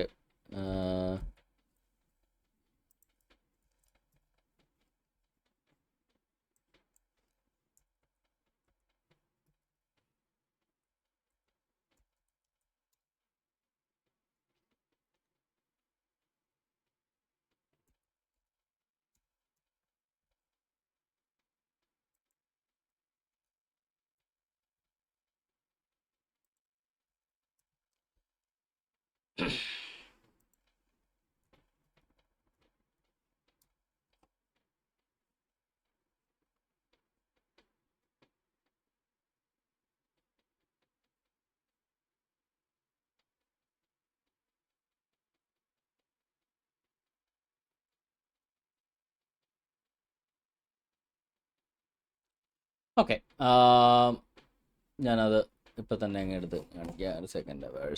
സ്ക്രീൻ. ഓൾറൈറ്റ്, നമ്മുടെ ഹദീസ് ഇതാണ്. ഒക്കെ കാണാൻ പറ്റുന്നുണ്ടല്ലോ അല്ലേ? സഹീഹ് മുസ്ലിം ബുക്ക് നമ്പർ 16 ഹദീസ് നമ്പർ 13. സഹീഹ് മുസ്ലിം ബുക്ക് നമ്പർ 16 ഹദീസ് number 13. Abdullah bin Masud reported, we were on an expedition with Allah's messenger and we had no women with us. ഞങ്ങൾ യുദ്ധത്തിന് പോയി മുഹമ്മദിൻ്റെ കൂടെ, പക്ഷേ ഞങ്ങളുടെ കൂടെ സ്ത്രീകളില്ലായിരുന്നു. യുദ്ധത്തിനാണ് പോയതല്ല, വേറെ പരിപാടിക്കൊന്നും അല്ലല്ലോ, പിന്നെ പെണ്ണുങ്ങൾ. Okay, we said should we not have our self castrated. ഞങ്ങൾ ചോദിച്ചു, ഞങ്ങളെ തന്നെ ലിംഗം ഛേദിച്ച് കളയട്ടെ, ഞങ്ങളെ തന്നെ വരിയുടക്കട്ടെ. He the holy prophet forbade us to do so. അയ്യോ ചെയ്യല്ലേ എന്ന് പറഞ്ഞു. അങ്ങനെയൊന്നും ചെയ്യരുത്, കടുങ്കയൊന്നും ചെയ്യരുത്, കടുക്കാവളൊന്നും കുടിക്കരുതെന്ന് പറഞ്ഞു. He then granted us permission that we should contract temporary marriage four A stipulated period, giving her A garment. And Abdullah then recited this verse, Those who believe do not make unlawful the good things which Allah has made lawful for you and do not transgress. Allah does not like transgressors.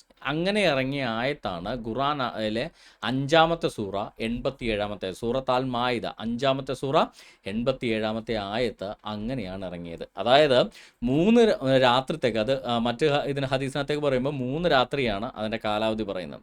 3 രാത്രിത്തേക്ക് സ്ത്രീകളെ വാടകയ്ക്കെടുക്കുന്നതിന് വേണ്ടി, prostitution വ്യഭിചാരം നടത്തുന്നതിന് വേണ്ടി, adultery അല്ല prostitution, okay, രണ്ടാണല്ലോ, prostitution നടത്തുന്നതിന് വേണ്ടി അള്ളാഹു അനുവദിച്ച വിശിഷ്ട കാര്യമാണ് എന്ന് പറഞ്ഞുകൊണ്ട് ആയത്തിറക്കി കൊടുത്തയാളാണ് ഈ മുഹമ്മദ്.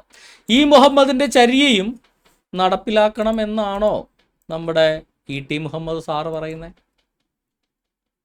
താടി വെക്കുക എന്ന് പറയുന്നത് പ്രവാചകന്റെ ചര്യയിൽപ്പെട്ട ഒരു കാര്യം. ഇതും പ്രവാചകന്റെ ചര്യയിൽപ്പെട്ടൊരു കാര്യം. സ്ത്രീകൾ കൂടെ ഇല്ല. ഇപ്പൊ ഗൾഫിലൊക്കെ ഒറ്റയ്ക്ക് താമസിക്കുന്ന പുരുഷന്മാർക്ക് ഫിലിപ്പീനുകളെ 3 ദിവസത്തേക്ക് വാടക എടുത്തുകൊണ്ട് വരാം. പ്രവാചകന്റെ ചര്യയിൽപ്പെട്ട കാര്യമാണ്. ഖുറാനിലെ ആയത്തുള്ള കാര്യമാണ്. റദ്ദാക്കപ്പെടാത്ത ആയത്ത് ഇന്നും ഖുറാനകത്തുള്ള കാര്യമാണ്. താടി വെക്കുക എന്നുള്ള സ്വാതന്ത്ര്യത്തെ ഹനിക്കുന്നത് ആ പ്രവാചക ചര്യ എടുക്കാൻ ആഗ്രഹിക്കുന്ന ഒരാൾക്ക് ഉള്ള ആ സ്വാതന്ത്ര്യം നിഷേധിക്കലാണ്. അപ്പൊ പ്രോസ്റ്റിറ്റ്യൂഷൻ നിരോധിക്കുന്നത് പ്രവാചകന്റെ ചര്യ അനുസരിക്കാൻ ഉള്ള ഒരു മുസ്ലിമിന്റെ അവകാശത്തെ നിരോധിക്കുകയാണ്. അതുകൊണ്ട് അത് ചെയ്യാൻ പാടില്ല. പ്രോസ്റ്റിറ്റ്യൂഷൻ നിരോധിക്കരുത്. ഈ കാര്യം ഞങ്ങൾ പറഞ്ഞില്ല, ഞങ്ങൾ MLA പറഞ്ഞു. ഈ പറയുന്ന മുസ്ലിങ്ങൾ 3 രാത്രിത്തേക്ക് ഏതെങ്കിലും ഫിലിപ്പീനുകളെ അല്ലാതെ ഏതെങ്കിലും പ്രോസ്റ്റിറ്റ്യൂട്ട്സിനെ റെഡ് സ്ട്രീറ്റിൽ പോയി വാടക എടുത്താൽ ഇന്ത്യയിലെ മറ്റു പുരുഷന്മാർക്കോ മറ്റ് ജനതയ്ക്കോ എന്താണ് പ്രശ്നം? കുറച്ചു പേർക്ക് തൊഴിൽ കിട്ടിയില്ലേ? താടി വെക്കാൻ പോലീസുകാർക്ക് സ്വാതന്ത്ര്യം വേണമെന്ന് പറഞ്ഞിട്ടുണ്ട്. അതിൽ യാതൊരു തെറ്റും ഞങ്ങൾ കാണുന്നില്ല. പറയേണ്ട കാര്യമാണ്, ഞങ്ങൾ പറയാൻ മടിക്കില്ല. അപ്പൊ ഇതും നാളെ ഇവര് പറയുമെന്നാ പറയുന്നത്. കാര്യം പ്രവാചകന്റെ ചര്യയാണല്ലോ ഇതും. കാരണം എന്താണെന്ന് വെച്ചാൽ ഇവിടെ ET മുഹമ്മദ് ബഷീറോ മറ്റേ ലീഗിന്റെ ഒരു നേതാവ് തീരുമാനിക്കേണ്ടതല്ല താടി വേണോ വേണ്ട. പ്രവാചകൻ നല്ല കാര്യമാണെന്ന് പറഞ്ഞ കാര്യം അത് നിഷേധിക്കപ്പെടാൻ പാടില്ല എന്ന്. പ്രവാചകൻ നല്ല കാര്യമാണെന്ന് പറഞ്ഞ കാര്യം നിഷേധിക്കപ്പെടാൻ പാടില്ല. സൂറത്ത് അൽ മാഇദ എത്രാമത്തെ ആയത്ത്? 87-ാമത്തെ ആയത്താണ് അണ്ണൻ അവിടെ ഇരുന്ന് ഉദ്ധരിക്കുന്നത്. പ്രവാചകൻ നല്ലതാണെന്ന് പറഞ്ഞ കാര്യം നിഷേധിക്കാൻ പാടില്ല. Do not make unlawful the good things which Allah has made lawful for you. അള്ളാഹു നിങ്ങൾക്ക് അനുവദിച്ചു തന്നിട്ടുള്ള വിശിഷ്ടമായ കാര്യങ്ങളെ നിങ്ങൾ നിഷേധിക്കാൻ പാടില്ല. നല്ല കാര്യങ്ങൾ നിങ്ങൾ നിഷേധിക്കരുത്. എന്താ നല്ല കാര്യം എന്നോടെ പറഞ്ഞ് 3 രാത്രിത്തേക്ക് പെണ്ണുങ്ങളെ പ്രോസ്റ്റിറ്റ്യൂഷന് വേണ്ടി വാടകയ്ക്ക് എടുത്തുകൊണ്ട് വന്നിട്ട് നിക്കാ മുത്ത എന്ന് പേരിട്ട് വിളിക്കാൻ പറഞ്ഞ കാര്യമാണ്. കൂലിയായിട്ട് ഒരു വസ്ത്രമെങ്കിലും കൊടുക്കണം എന്ന് മാത്രം. ഈ ടീമുകൾ നാളെ ഇന്ന് താടി, നാളെ ആയിഷ ബീവി, മറ്റന്നാള് പ്രോസ്റ്റിറ്റ്യൂഷൻ, ഇതെല്ലാം ലീഗലൈസ് ചെയ്യണമെന്ന് പറയും. ഇത് ഞാൻ പറയുമ്പോൾ നിങ്ങൾ ഓർക്ക് ഞാൻ എവിടെ നിന്നോ തപ്പിപ്പിടിച്ചുകൊണ്ട് പറയാം. നമ്മുടെ പ്രധാനപ്പെട്ട MM അക്ബർ സാഹിബ് പറയുന്നുണ്ടെന്ന് കേൾക്കാം. നമുക്കറിയാം, ദീർഘയാത്രയുടെ ആളുകളാണ് അറബികൾ. അവര് ഉഷ്ണപ്രദേശത്ത് ജീവിക്കുന്ന ആളുകളാണ്. അവരെ സംബന്ധിച്ചിടത്തോളം ലൈംഗികതയില്ലാതെ ജീവിക്കുക എന്നത് പ്രയാസകരമാണ്. എൻ്റെ പൊന്നു മക്കളെ, അറബികളെന്ന് പറയുന്ന വർഗങ്ങള് ലൈംഗികത ഇല്ലാതെ ജീവിക്കാൻ പറ്റാത്ത, അക്ബർ സാഹിബിനെ പോലെ അല്ലെന്നാ പറയുന്നത്, കേരളത്തിലെ ആളുകളെ പോലെ ഒന്നല്ല. അറബികൾ ഉഷ്ണമേഖലയിലായതുകൊണ്ട് ലൈംഗികത ഇല്ലാതെ, സെക്സ് ഇല്ലാതെ ജീവിക്കാൻ പറ്റില്ലെന്ന്. എൻ്റെ പൊന്നെണ്ണ, നിങ്ങളുടെ പ്രവാചകന്റെ അവസ്ഥ ഇതായിരുന്നു എന്ന് താങ്കളത്തെ കടുത്തത്തോടെ തുറന്ന് സമ്മതിക്കുക. ഇനി നാളെ ഗൾഫിലേക്ക് ഇയാളെയൊക്കെ കെട്ടിക്കൊണ്ടുപോകണ അറബികൾ, മലയാളം അറിയാവുന്ന അറബികൾ ചിലരുണ്ടല്ലോ, അവരെങ്കിലും ഒന്ന് കേൾക്കുക, ഒന്ന് ആലോചിക്കുക. നിങ്ങളെക്കുറിച്ച് ഇദ്ദേഹം പറച്ചുവിടുന്ന കാര്യങ്ങൾ, നിങ്ങളൊക്കെ കാമപ്രാന്തന്മാരാണെന്നാണ് മുഹമ്മദ് അടക്കമുള്ള, ഈ സകല ഖലീഫമാരടക്കമുള്ള, ഇന്നത്തെ സകല സുൽത്താന്മാരടക്കമുള്ള, അല്ല സകല അമീർമാരടക്കമുള്ള സകല അറബികളും ഒന്നാം തരം കാമപിശാചുക്കളാണെന്നാണ് അക്ബർ സാഹിബ് പറയുന്നത്. ഞാൻ പറഞ്ഞല്ല കേട്ടോ, അക്ബർ സാഹിബ് പറയുന്നത്. ദീർഘയാത്രയുടെ ആളുകളാണ് അറബികൾ. അവര് ഉഷ്ണപ്രദേശത്ത് ജീവിക്കുന്ന ആളുകളാണ്. അവരെ സംബന്ധിച്ചിടത്തോളം ലൈംഗികതയില്ലാതെ ജീവിക്കുക എന്നത് പ്രയാസകരമാണ്. അങ്ങനെ അറബികൾ അവരുടെ യാത്രകളിൽ ഇണകളെ കൊണ്ടുപോകാൻ കഴിയാതിരുന്നാൽ ചില സ്ഥലങ്ങളിൽ അവർ തമ്പടിക്കുന്ന സമയത്ത് അവർ താൽക്കാലികമായി വിവാഹം ചെയ്യും. താൽക്കാലിക വിവാഹം എന്ന് പറഞ്ഞാൽ കേവല വ്യഭിചാരമല്ല, കേവലം വ്യഭിചാരമല്ല കേട്ടോ താൽക്കാലിക വിവാഹം എന്ന് പറഞ്ഞാൽ. പെൺകുട്ടിയുടെ, ഇത് പെൺകുട്ടിയാണെങ്കിൽ ആ പെൺകുട്ടിയുടെ രക്ഷിതാക്കൾ അറിഞ്ഞുകൊണ്ടുള്ള, അതിന് ഉത്തരവാദിത്തങ്ങൾ ഏറ്റെടുത്തുകൊണ്ടുള്ള, അതായത് പക്കാ റെഡ് സ്ട്രീറ്റ് ബിസിനസ്. പക്ഷേ അപ്പനും അമ്മയും കൂടെ വേണം കൂട്ടിക്കൊടുക്കാൻ. വ്യഭിചാരം നടത്താൻ അപ്പനും അമ്മയും മുന്നോട്ട് വന്നു കഴിഞ്ഞാൽ പെൺകുട്ടികളെ വ്യഭിചാരത്തിനെടുക്കുക. അതാണ് ഞങ്ങൾ കേവലം വ്യഭിചാരമല്ല കേട്ടോ, അപ്പനും അമ്മയും വീട്ടുകാർ രക്ഷിതാക്കൾ വേണം വ്യഭിചാരം നടത്താൻ പെണ്ണിനെ പറഞ്ഞു വിടാൻ. അങ്ങനെയാണെങ്കിൽ ഓക്കെ. ഇത് എന്തൊരു നാടാണ് എൻ്റെ പൊന്ന എം അക്ബറെ. കേവലം വ്യഭിചാരമല്ലത്, കാശ് കൊടുത്ത് കുറച്ച് നാളത്തേക്ക് പെണ്ണുങ്ങൾ എടുക്കുന്നത് കേവലം വ്യഭിചാരമല്ല. കാര്യം എന്താ, വീട്ടുകാരാണ് അതിന് പറഞ്ഞു വിടുന്നത്. ഇത് നോർത്ത് ഇന്ത്യയിലേക്കൊക്കെ ഈ ട്രക്ക് ഡ്രൈവേഴ്സ് പോകുമ്പോൾ അവരുടെ ലൈഫിനെ കുറിച്ച് ഒത്തിരി ഡോക്യുമെൻ്ററീസും ഒത്തിരി സ്റ്റഡീസും ഒക്കെ വന്നിട്ടുണ്ട്. ആ സ്റ്റഡീസിലെല്ലാം ഈ ട്രക്ക് ഡ്രൈവേഴ്സിനൊക്കെ വേണ്ടി കാത്തിരിക്കുന്ന പല വില്ലേജുകളിലും കാത്തിരിക്കുന്ന സെക്സ് വർക്കേഴ്സിനെ കുറിച്ച് ഒത്തിരി ഡോക്യുമെൻ്ററീസ് നമ്മുടെ നാട്ടിൽ വന്നിട്ടുണ്ട്. നമ്മുടെ നാട്ടിൽ മാത്രമല്ല, മിക്ക ലോങ് ഡ്രൈവ് ഉള്ള സ്ഥലങ്ങളിൽ പലയിടത്തും കാണാൻ സാധിക്കും. ആ പ്രോസ്റ്റിറ്റ്യൂഷനെ പോലെ തന്നെയായിരുന്നു മുഹമ്മദിൻ്റെ അനുചരന്മാരും. ഈ പറയുന്ന അന്നത്തെ ഈ മുഹമ്മദ് അല്ലാത്ത ജാഹിലിയ കാലത്തെ അറബികൾ ഡീസൻ്റ് ആയിരുന്നു. അന്നത്തെ നോളജ് ചോദിച്ചാൽ അവർ ചോദിച്ചെന്താ, ഞങ്ങൾ ചെത്തിക്കലട്ടെ എന്നാണ്, അല്ലാതെ ഞങ്ങൾ പോയി വ്യഭിചാരം ചെയ്യട്ടെ എന്നല്ല. പക്ഷേ ജാഹിലിയ കാലത്ത് നിന്ന് വ്യത്യാസം വരുത്തി മുഹമ്മദ് പുതിയ നിയമം കൊടുത്തു, വേണ്ട നിങ്ങൾക്ക് വ്യഭിചാരം ചെയ്യാനുള്ള ലൈസൻസ് വന്നിരിക്കുന്നു. ഇനി ഇദ്ദേഹം പറഞ്ഞ പച്ചക്കള്ളമാണ്. ഇസ്ലാമിക നിയമം അനുസരിച്ചും ഹദീസുകൾ അനുസരിച്ചും ആദ്യത്തെ വിവാഹമാണെങ്കിൽ മാത്രമാണ് ഇതുപോലത്തെ ആദ്യത്തെ, അതായത് കന്നി പ്രോസ്റ്റിറ്റ്യൂഷന് വേണ്ടി മാത്രമാണ് പിതാവിൻ്റെ അല്ല രക്ഷിതാവിൻ്റെ അനുവാദം ആവശ്യമുള്ളത്. ഫസ്റ്റ് ടൈം പ്രോസ്റ്റിറ്റ്യൂഷൻ കഴിഞ്ഞ് കഴിഞ്ഞാൽ പിന്നെ രക്ഷിതാവിൻ്റെ അനുവാദമൊന്നും ആവശ്യമില്ല. സ്ത്രീക്ക് സ്വന്തമായിട്ട് പ്രോസ്റ്റിറ്റ്യൂഷന് പോകാം, ഈ നിക്കാമുത്തൊക്കെ പോകാം എന്നാണ് നിയമം. അപ്പോൾ ഈ എം അക്ബറെ ഉടായ്പ പറയാൻ നിൽക്കരുത്.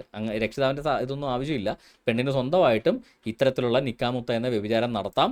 കാര്യം അള്ളാഹു അനുവദിച്ച വിശിഷ്ട കാര്യമാണിത്, അത് നിഷിദ്ധമാക്കാൻ പാടില്ല. പെൺകുട്ടിയുടെ ഇത് പെൺകുട്ടിയാണെങ്കിൽ ആ പെൺകുട്ടിയുടെ രക്ഷിതാക്കൾ അറിഞ്ഞുകൊണ്ടുള്ള അതിന് ഉത്തരവാദിത്തങ്ങൾ ഏറ്റെടുത്തുകൊണ്ടുള്ള വിവാഹമാണത്. വിവാഹത്തിന്റെ സവിശേഷത ഒരു കാലനിബദ്ധമായിരിക്കും എന്നുള്ളതാണ്. അഥവാ ഈ വിവാഹം 3 മാസത്തേക്കാണ്. ആ 3 മാസത്തേക്കുള്ള വിവാഹത്തിനുള്ള വിവാഹ മൂല്യം കൊടുക്കണം.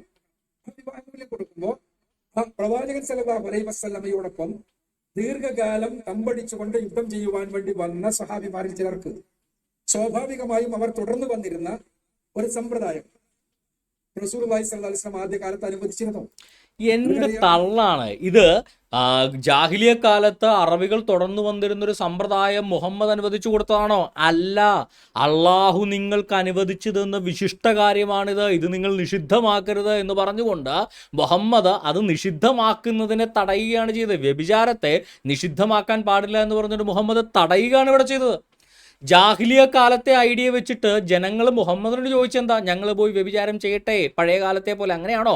അല്ല, ഞങ്ങൾ പോയി ലിംഗം ഛേദിച്ച് കളയട്ടെ എന്നാണ് ചോദിച്ചത്. ഞങ്ങൾ കാസ്ട്രേറ്റ് ചെയ്യണം, വരിയുടച്ച് കളയട്ടെ. ഞങ്ങൾക്ക് ഈ പറയുന്ന അറബി മുഹമ്മദിൻ്റെ കൂടെയുള്ളവരെല്ലാം മുഹമ്മദിനെ പോലെ ആയതുകൊണ്ട് ഇവർക്ക് വികാരം താങ്ങാൻ പറ്റുന്നില്ല, അതുകൊണ്ട് വരിയുടച്ച് കളയട്ടെ എന്നാണ് അവർ ചോദിച്ചത്. അല്ലാതെ അതേ മുഹമ്മദ് പണ്ട് ഞങ്ങളുടെ പഴയ മതത്തിൽ ഞങ്ങൾ വ്യഭിചാരം ചെയ്യാറാണ് ഈ സമയത്ത് പോയി ചെയ്യാറുള്ളത്, അതുകൊണ്ട് ഞങ്ങളെ അതിനെ അനുവദിക്കുക എന്നല്ല അവർ പറഞ്ഞത്. അപ്പോൾ ഇത് ജാഹിലിയ കാലത്തെ ആചാരമല്ല. ജാഹിലിയ കാലത്ത് ഇങ്ങനെയുള്ളൊരു നിക്കാമുത്തം ഉള്ളതായിട്ട് ഒരു ഹദീസിനകത്തും പറയുന്നില്ല, ഒരു ഇസ്ലാമിക ചരിത്രത്തിൽ പോലും പറയുന്നില്ല. ജാഹിലിയ കാലത്ത് ഇത്തരത്തിലുള്ള നിക്കാമുത്ത ഉള്ളതായിട്ട് ഒരു ചരിത്രങ്ങൾക്കകത്തും രേഖപ്പെടുത്തിയിട്ടില്ല. നിക്കാമുത്ത ആദ്യമായിട്ട് കൊണ്ടുവന്നത് മുഹമ്മദ് എന്ന് പറയുന്നയാളാണ്.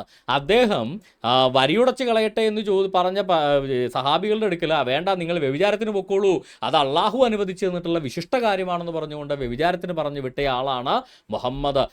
ഇതാണ്. അല്ലാതെ ജാഹിലിയ കാലത്തെ ചില സമ്പ്രദായങ്ങൾ തുടരാൻ താൽക്കാലികമായിട്ട് അനുവദിച്ചാണെന്നൊക്കെ പറയാനേ നിങ്ങൾ ഖുർആൻ വായിക്കാത്തവരായിരിക്കണം, ഹദീസ് വായിക്കാത്തവരായിരിക്കണം. അള്ളാഹു അനുവദിച്ച വിശിഷ്ടകാര്യത്തെ ആരും നിഷിദ്ധമാക്കരുതെന്നാണ് പറഞ്ഞത്. അതായത് വ്യഭിചാരത്തെ നിഷിദ്ധമാക്കാനുള്ള അവകാശം പോലും ഈ എം അക്ബറിന് ഖുർആൻ അനുസരിച്ചാൽ ഇല്ല. വ്യഭിചാരത്തെ നിഷിദ്ധമാക്കണമെങ്കിൽ ഖുർആൻ വിടണം, ഖുർആൻ ഉപേക്ഷിക്കണം. നട്ടല്ലുണ്ടെ പറ. ഇത് അള്ളാഹു പറഞ്ഞിരിക്കുന്ന കാര്യത്തെ നിങ്ങൾ നിഷിദ്ധമാക്കാൻ പാടില്ല എന്ന് പറഞ്ഞുകൊണ്ട് അവതരിപ്പിച്ച ഒരു കാര്യമാണ് പ്രോസ്റ്റിറ്റ്യൂഷൻ എന്ന് പറയുന്നത്. അപ്പോൾ ഇ.ടി. മുഹമ്മദ് ബഷീറേ, നമ്മൾ ഇതും നമുക്കങ്ങ് നടപ്പാക്കി അങ്ങ് കൊടുക്കാം, പ്രവാചകൻ്റെ നല്ല കാര്യങ്ങൾ. ആയിഷനെ പോലെ 53 വയസ്സുള്ളപ്പോൾ ഈ ചെറിയ പെമ്പിള്ളേരെ കല്യാണം കഴിക്കുന്നതും നമുക്കങ്ങ് നടപ്പാക്കി കൊടുക്കാം. പ്രവാചകൻ്റെ മറ്റൊരു നല്ല കാര്യമായിരുന്നു നമ്മൾ പലപ്പോഴും ഖുറാനിൽ കണ്ടിട്ടുള്ളത്, മുഹമ്മദ് അള്ളാഹുവിൻ്റെ റസൂലാകുന്നു, അദ്ദേഹത്തോടൊപ്പമുള്ളവർ സത്യനിഷേധികളുടെ നേരെ കർക്കശമായി പ്രവർത്തിക്കുന്നവരാകുന്നു, അവർ അന്യോന്യം ദയാലുക്കളാകുന്നു, മുസ്ലിങ്ങൾ പരസ്പരം സ്നേഹം കാണിക്കുകയും അന്യമതക്കാരോട് ക്രൂരമായിട്ട് ഇടപെടുകയും ചെയ്യണമെന്ന് ഖുറാൻ അനുശാസിക്കുന്നു, പ്രവാചകൻ്റെ ചര്യ പറയുന്നു. എന്നാൽ പിന്നെ ഇതും അനുവദിച്ചു കൊടുക്കണ്ടേ? ഇതും പ്രവാചകചര്യ, അല്ലാതെ മീശ പഠിക്കൽ മാത്രമല്ലല്ലോ പ്രവാചകചര്യ. എന്നാൽ പിന്നെ ഇ ടി മുഹമ്മദ് ബഷീറെ ഇനി മുതൽ എല്ലാ മുസ്ലിങ്ങൾക്കും അമുസ്ലിങ്ങളോട് ക്രൂരമായി ഇടപെടാനുള്ള ഒരു അനുവാദം കൊടുത്തിരിക്കുന്നു എന്ന് ഒരു നിയമം അങ്ങ് നിയമസഭയിൽ അങ്ങ് പാസ്സാക്ക് നോക്കട്ടെ. മീശ പഠിക്കാൻ നിങ്ങൾ നിയമം പാസ്സാക്കുമെങ്കിൽ, അതനുവദിക്കുമെങ്കിൽ, അത് പ്രവാചകചര്യ കൊണ്ട് അനുവദിക്കുമെങ്കിൽ ഇതും പ്രവാചകചര്യയല്ലേ? ഖുറാനിലെ 9-ാമത്തെ സൂറ തൗബയിലെ 121-ാമത്തെ ആയത്ത്, സത്യവിശ്വാസികളെ, നിങ്ങളുടെ അടുത്ത് താമസിക്കുന്ന സത്യനിഷേധികളോട് നിങ്ങൾ യുദ്ധം ചെയ്യുക, അവർ നിങ്ങളിൽ രൂക്ഷത കണ്ടെത്തണം, അള്ളാഹു സൂക്ഷ്മത പാലിക്കുന്നതോടൊപ്പം നിങ്ങൾ മനസ്സിലാക്കുക. നിങ്ങളുടെ അടുത്ത് താമസിക്കുന്ന സത്യനിഷേധികളോട് നിങ്ങൾ യുദ്ധം ചെയ്യാനാണ് പറഞ്ഞത്, അല്ലാതെ സത്യനിഷേധികൾ ഇങ്ങോട്ട് ആക്രമിച്ചാൽ നിങ്ങൾ ഡിഫെൻഡ് ചെയ്യുക, നിങ്ങൾ പ്രതിരോധിക്കുക എന്നല്ല പറഞ്ഞത്. നിങ്ങളുടെ അടുത്ത് താമസിക്കുന്ന സത്യനിഷേധികളോട് നിങ്ങൾ യുദ്ധം ചെയ്യുക, നിങ്ങൾ അങ്ങോട്ട് കയറി അറ്റാക്ക് ചെയ്യുക, അങ്ങോട്ട് കയറി യുദ്ധം ചെയ്യാനാണ് പറഞ്ഞത്. ഇതും പ്രവാചകന്റെ ചര്യയാണ്. പ്രവാചകൻ പറഞ്ഞിട്ടുണ്ട്, പഠിപ്പിച്ചിട്ടുണ്ട്, ചെയ്തും കാണിച്ചിട്ടുണ്ട്. അപ്പം ഈ പ്രവാചകചര്യ അനുസരിച്ച് മുസ്ലിങ്ങൾക്ക് യുദ്ധം ചെയ്യാനുള്ള അവകാശം കൊടുക്കണം, മുസ്ലിങ്ങളെ കൊന്നൊടുക്കി അവരുടെ സ്വത്ത് കൊള്ളയടിക്കാനുള്ള അവകാശം കൊടുക്കണം, മുസ്ലിം പുരുഷന്മാരെ കൊന്നൊടുക്കി അവരുടെ സ്ത്രീകളെ ബലാത്സംഗം ചെയ്യാനുള്ള അവസരം കൊടുക്കണമെന്ന് പറഞ്ഞുകൊണ്ട് ഇ ടി മുഹമ്മദ് ബഷീർ ശരിക്കും പറയുന്നത് തന്നെയല്ലേ? ഞാൻ പറഞ്ഞില്ലേ, ഇന്ന് താടി, നാളെ ബീവി, മറ്റന്നാൾ വ്യഭിചാരം, അത് കഴിയുമ്പോൾ കൊള്ളിവെപ്പും കൊലയും ബലാത്സംഗവും. ഇതാണ് നമ്മുടെ മുഹമ്മദ് സ്വപ്നം കണ്ട കിനാശേരി. ഏത് മുഹമ്മദ്? പ്രവാചക മുഹമ്മദ് അല്ല കേട്ടോ, ഇ ടി മുഹമ്മദ് ബഷീർ സ്വപ്നം കണ്ട കിനാശേരി.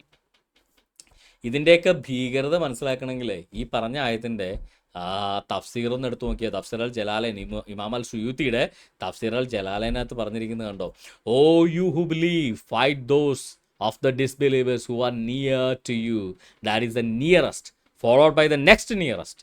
അതായത് നിങ്ങൾക്ക് ഏറ്റവും അടുത്ത വിശ്വാസികളോട് ആദ്യം യുദ്ധം ചെയ്യുക, അത് കഴിയുമ്പോൾ അവരെ കീഴടക്കി കഴിയുമ്പോൾ അതിനടുത്ത ആളുകളോട്, അവരെ കീഴടക്കി കഴിയുമ്പോൾ അതിനടുത്ത ആൾ, അല്ലാതെ ഇങ്ങോട്ട് ആക്രമിക്കുന്നവരെ നിങ്ങൾ പ്രതിരോധിക്കാനല്ല, അങ്ങോട്ട് കയറി നിങ്ങളുടെ അടുത്ത ആളുകൾ, അതിനടുത്ത ആളുകൾ, അതിനടുത്ത ആളുകൾ, അങ്ങനെ ഓരോ ലെയറായിട്ട് ഇസ്ലാമിനെ ആക്രമണത്തിലൂടെ, ഭീകരതയിലൂടെ ഇസ്ലാമിനെ വർദ്ധിപ്പിക്കാൻ വേണ്ടി മുഹമ്മദ് പറഞ്ഞ ആയത്താണ് ഇതെന്നാ പറയുന്നത്. അല്ലാതെ ഇത് ഡിഫെൻസീവ് അല്ല, ഇത് ഓഫൻസീവാണ്. ഓഫൻസീവ് എന്നല്ല, ഇത് കൊള്ളയും കൊള്ളിവെപ്പും ബലാത്സംഗവുമാണ് ഈ പറയുന്ന ആയത്തുകളിലൂടെ മുഹമ്മദ് പറഞ്ഞിരിക്കുന്നതെന്ന് പച്ചക്ക് നിങ്ങൾക്ക് എല്ലാവർക്കും മനസ്സിലായി കാണുന്ന ഞാൻ വിശ്വസിക്കുന്നു.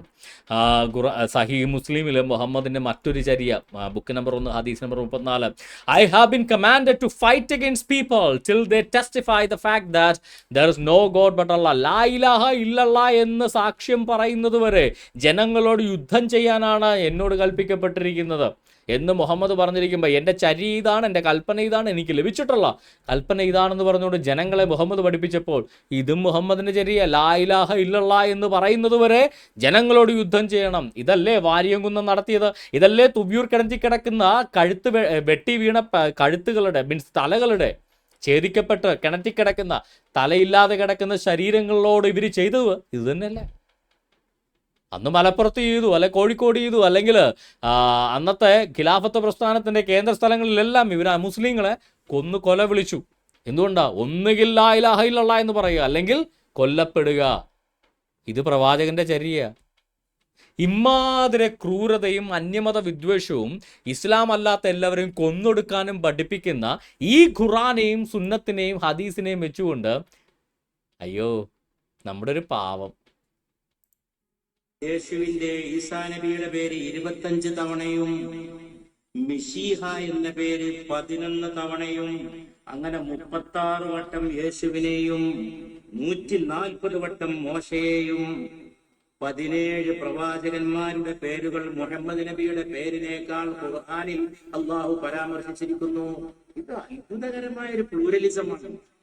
എൻ്റെ പൊണ്ണണ്ണ, ഈ പേര് മാത്രമേ പറഞ്ഞിട്ടുള്ളൂ, ബാക്കിയൊക്കെ പറഞ്ഞേക്കുന്നത് ജൂതനെ വെട്ടിക്കൊല്ലാനും ക്രിസ്ത്യാനിനെ ചവിട്ടിക്കൊല്ലാനുമാണ് എന്നുള്ളത് നിങ്ങൾക്ക് അറിയില്ലേ? വേദം നൽകപ്പെട്ടവരുടെ കൂട്ടത്തിൽ അള്ളാഹുവിലും അവൻ്റെ അന്ത്യദിനത്തിലും വിശ്വസിക്കാത്തവരോട് എന്ത് ചെയ്യണം?